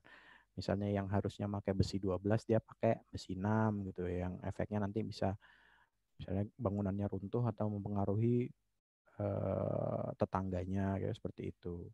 Dari persyaratan gedung sendiri yang wajib dipenuhi dari sisi administratif itu status tanahnya, sertifikatnya apa nih? Gedung itu berdiri di atas tanah apa? Apakah tanah hak milik pribadi perseorangan, apa tanah HPL atau tanah negara gitu ya. Kemudian hak kepemilikan gedungnya berupa izin mendirikan bangunan, sertifikat layak fungsi dan segala macamnya. Kemudian dari sisi teknis juga nanti dilihat bagaimana keandalan gedungnya, tata bangunannya seperti apa, kan ada kriteria-kriteria untuk bangunan hunian tempat tinggal, berapa meter dari jalan gitu kan, mempertimbangkan seperti itu juga. Jadi itu persyaratan-persyaratan yang harus dipenuhi ketika memiliki suatu gedung gitu ya.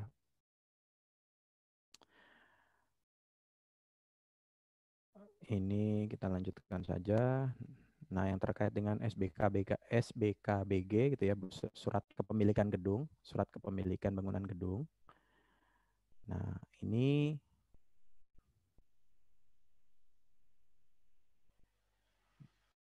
diterbitkan setelah bangunan selesai dibangun sesuai IMB dan memiliki sertifikat layak fungsi. Surat ini diterbitkan oleh Pemkab gitu ya.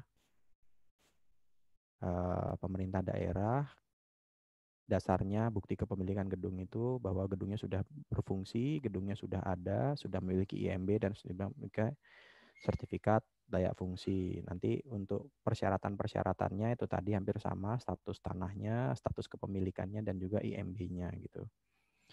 Nah, terkait dengan IMB ini memang kalau di kita itu di Indonesia memang belum, sebenarnya bukan di Indonesia sih. Ya, sebagian besar Indonesia yang bukan daerah perkotaan itu kita masih sangat rendah gitu ya. Nggak usah jauh-jauh deh, di rumah saya, di daerah lingkungan saya ini juga mungkin yang ngurus IMB baru sekitar 1, 2, 3 orang saja yang mungkin rumahnya besar-besar saja. Karena ya itu tadi dari sisi Pemda juga mereka tidak memfasilitasi dengan baik gitu kan ya.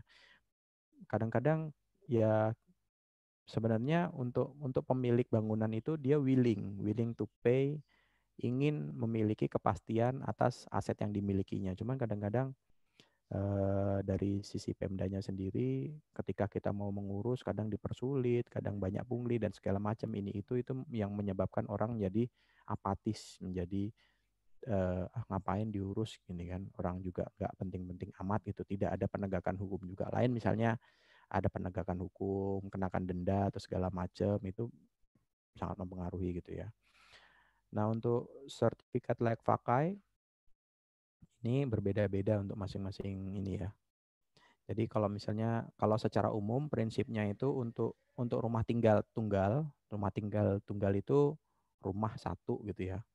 Kalau rumah tinggal deret itu bisa jadi kayak kos-kosan atau kontrakan gitu yang memanjang ke kanan gitu atau perumahan gitu ya. Itu 20 tahun, kalau untuk yang rumah tinggal deret itu 5 tahun secara umum. Tapi di DKI gitu ya, itu dia tidak membatasi apakah dia rumah tingkat tunggal atau rumah deret tunggal gitu. Yang secara sederhana gitu ya. Nah, kalau rumah tinggal, dia membedakannya rumah tinggal biasa dengan yang tidak sederhana atau bangunan tertentu gitu. Jadi untuk rumah tingkat tunggal dan deret yang sampai dengan 2 lantai, maka dia diberikan 20 tahun. Deret juga nggak apa-apa, sampai dengan 20 lantai dia diberikan 20 tahun, nggak 5 tahun, tapi 20 tahun. Dan dapat diperpanjang lagi sampai 20 tahun untuk sertifikat layak fungsinya gitu ya. Sementara untuk yang tidak sederhana, itu maka diberikan hanya 5 tahun gitu dan dapat diperpanjang 5 tahun. Nah, kemudian yang terkait dengan ini banyak yang sekarang lagi ngetren nih ya, terkait dengan rusun yang kemarin dibangun Pemda DKI, kemudian apartemen-apartemen gitu ya. Kita nggak punya tanah, kita nggak memiliki sertifikat atas tanah, tapi kita punya rumah, kita punya bangunan, kita punya apartemen, kita punya gedung yang nilainya sangat besar. Apartemen kita beli misalnya berapa harga apartemen sekarang? Kalau di daerah Pramuka dekat kantor saya itu udah sekitar 500-an, 400, 500-an. Kalau di sini mungkin 100, 200 masih dapat gitu kali ya. Di sana udah 400, 500-an. Nah, kita investasi, kita beli apartemen, apa bukti kepemilikan kita yang bisa kita jadikan dasar atau kita jadikan dokumen legal gitu ya. Maka ada namanya sertifikat hak milik sarusun gitu. Rumah susun atau sertifikat hak milik gedung sarusun gitu. Nah, itu bisa menjadi, meskipun kalau misalnya tadi rumah tunggal itu kita nggak punya sertifikat hak milik gedung gitu, hak milik rumah itu nggak ada gitu ya, yang ada hanya tanah gitu. Nah, khusus untuk yang kepemilikan apartemen atau bangunan gedungnya memang tanahnya satu tapi dia banyak pemilik di atas gedung tersebut, maka diterbitkan sertifikat kepemilikan atas bangunan gedungnya itu.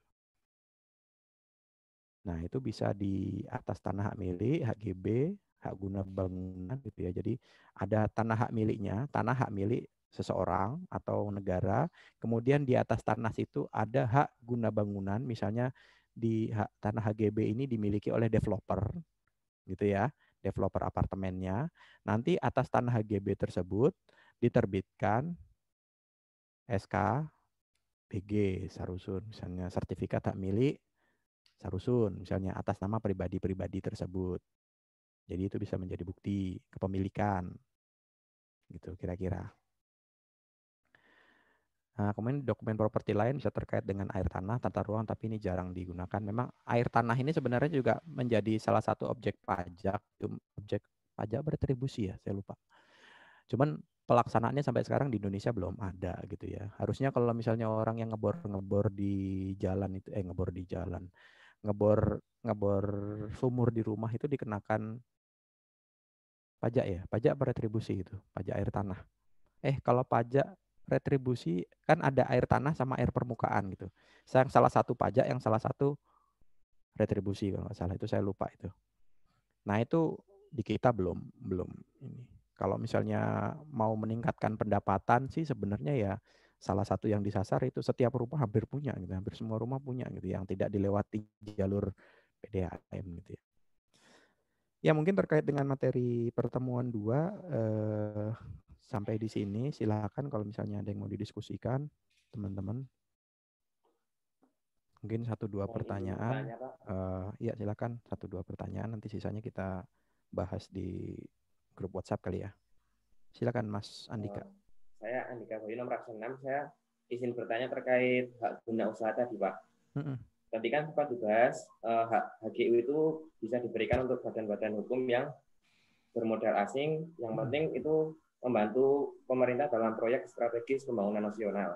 Nah, itu nanti apakah ada kualifikasi atau syarat-syarat yang ditetapkan oleh pemerintah dalam menyaring atau menyeleksi badan tadi. Kemudian selanjutnya apa yang membedakan antara HGU yang diberikan ke badan hukum dengan hak pengelolaan itu apa ya Pak ya?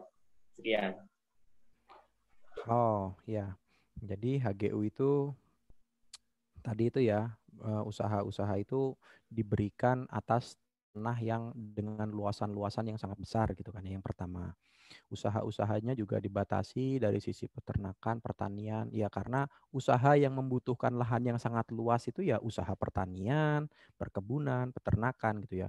Kalau usaha manufaktur ya dia tidak memerlukan lahan yang seluas itu. Misalnya ada misalnya gini, salah satu eh, target dalam RPJMN adalah kita meningkatkan produksi CPO, crude palm oil gitu ya. Meningkatkan produksi CPO itu ya berarti kita harus meningkatkan produksi kelapa sawit. Nah, ternyata ada investor dari asing yang mau membuka perkebunan kelapa sawit di Indonesia gitu ya. Atas tanah misalnya hak milik, misalnya tanahnya negara gitu kan ya. Atau tanah HPL gitu. Tanahnya negara yang misalnya untuk pengelolaannya diberikan kepada PTPN. Maka atas badan usaha asing itu misalnya dia menjadi pemenang tender untuk melakukan supply apa namanya produksi CPO atau apa namanya tadi kelapa sawit itu, maka silakan Anda berusaha di Indonesia dengan menggunakan lahan sekian hektar gitu kan. Anda akan kami berikan hak guna usaha tapi dibatasi gitu kan ya, dibatasi waktunya gitu. Itu dalam rangka mendukung itu tadi target RPJMN misalnya untuk memenuhi produksi CPO, untuk mendorong produksi atau ekspor CPO Indonesia misalnya seperti itu. Kan kita bekerja sama karena kita banyak kekurangan modal, sementara investor-investor asing itu banyak yang mau berinvestasi atau menanamkan modal di Indonesia. Salah satunya seperti itu, kita memberikan kemudahan, mereka mau nanam CPO di sini, mereka mau nanam kelapa sawit di sini, tapi mereka keterbatasan, misalnya mereka nggak punya tanah, mereka nggak ada dananya untuk beli tanah, maka silakan Anda gunakan tanah perusahaan, atau Anda menggunakan tanah negara, Anda silakan berusaha di situ. Jadi kira-kira seperti itu, Mas. Menjawab kira-kira? Menjawab Pak. Kalau misal nanti udah dilaksanakan terkait HGU-nya Pak, kemudian di tengah jalan ternyata merugikan negara itu apakah bisa diputus bisa, kontraknya gitu? Bisa. HGU bisa dikembalikan kepada negara dalam suatu waktu. Gitu. Pada intinya karena tanah itu adalah kepemilikan negara secara umum ya, secara universal tanah itu adalah milik negara semuanya. Kembali ke konteks utamanya. Maka segala sesuatunya bisa kembali ke negara. Kayak tadi, meskipun kita memiliki hak milik gitu ya. Tapi ketika tanah itu terbengkalai selama berpuluh-puluh tahun gitu, maka tanah tersebut akan kembali ke negara. Tanah HGU, tanah HGB ketika terbengkalai, tidak digunakan, tidak dimanfaatkan sebagaimana mestinya, maka itu akan kembali ke negara. Seperti itu, Mas. Terima kasih Pak jawabannya. Ya. Silakan mungkin satu lagi pertanyaan sebelum kita tutup perkuliahannya. Ada lagi? Izin bertanya, Pak. Ya. Siapa ini? Mas Gilang. Gilang, Pak, absen. Oh iya, silakan Mas Gilang. Berkaitan dengan HGB, Pak. Tadi kan pengertiannya itu orang berhak menggunakan tanah tersebut untuk dibangun gedung atau bangunan dan dipakai dalam periode tertentu gitu ya, Pak? Betul. Nah, jika di atas tanah HGB dibangun suatu bangunan, kemudian telah melewati jangka waktu tersebut 30 tahun atau 25 dan tidak memutuskan untuk melanjutkan perpanjangan, kemudian bagaimanakah hak kepemilikan atas bangunan yang berada di atas tanah tersebut, Pak, yang sudah dibangun? Apakah jadi milik yang punya tanah atau dihancurkan atau bagaimana, Pak? Itu kembali menjadi milik yang punya tanah gitu ya. Jadi apa namanya ya? Ketika si pemilik tanah itu menetapkan bahwa ya sudah saya nggak mau ada bangunan di sini, dia mau menghancurkan, yaitu hak dia. Atau ketika si pemilik tanah ya udah biarin aja itu nanti biar mau saya pakai gitu tanahnya, itu terserah dia gitu ya. Karena hak untuk menggunakan bangunan di atas tanah tersebut itu sudah habis. Maka tidak ada satu orang atau badan yang dapat menggunakan bangunan tersebut selain pemilik tanah. Pemilik tanah berhak menggunakan apapun yang ada di atas tanah tersebut. Gitu ya. Jadi itu hak itu akan kembali kepada pemilik tanah. Kira-kira seperti itu. Berarti tanpa beli gitu nggak ya Pak? Bangunannya nggak usah dibeli gitu. Udah otomatis milik hak pemilik tanahnya ya Pak? Nah, Tanpa perlu itu dibeli gitu. biasanya perdata gitu ya, perdata. Jadi kembali ke ininya prosesnya. Udah nih saya HGB saya nggak mau nih, kira-kira Anda mau bayarin deh gitu rumah saya sekitar gitu gitu. Ya kalau misalnya memang nggak mau ya mungkin dia pada akhirnya ya akan dihancurkan, ya sudah gitu. Itu akan menjadi kerugiannya karena dia menghitung masa manfaat gedung itu ya 30 tahun selama masa HGB itu. Kan kalau Anda belajar akuntansi juga masa manfaat gedung itu disusutkan sampai dengan 20 tahun. Ya kan? Ketika sudah 20 tahun maka gedung itu tidak ada nilai manfaatnya. Ya kan? Nah, meskipun secara ekonomis nilai gedung itu ada. Kalau misalnya di dalam akuntansi gedung sudah 20 tahun, nilai penyusutannya sudah sampai 0 gitu kan. Maka Anda jual, Anda dapat gain or loss gitu kan. Pilihannya tinggal itu saja. Ya secara manfaat memang tidak ada, tapi secara nilai ekonomis ya sudah, kalau misalnya itu dijual dan orangnya si hak milik itu mau beli ya berarti keuntungannya bagi si pemilik gedung. Tapi ketika ternyata dia nggak mau beli ya secara nilai manfaat memang sudah tidak ada nilainya lagi gedung itu. Karena memang untuk gedung nilainya terbatas gitu ya dari sisi akuntansi. Kalau dari sisi subjek perorangan ya itu tadi kembali lagi secara hak dia sudah tidak memiliki hak gitu. Mau gedungnya itu dihancurkan ya dia tidak memiliki hak untuk mempertahankan gedung itu. Seperti itu sih Mas. Ya, baik, terima kasih banyak Pak. Baik, mungkin untuk perkuliahan Zoom bisa kita akhiri saat ini. Silakan Anda yang masih memiliki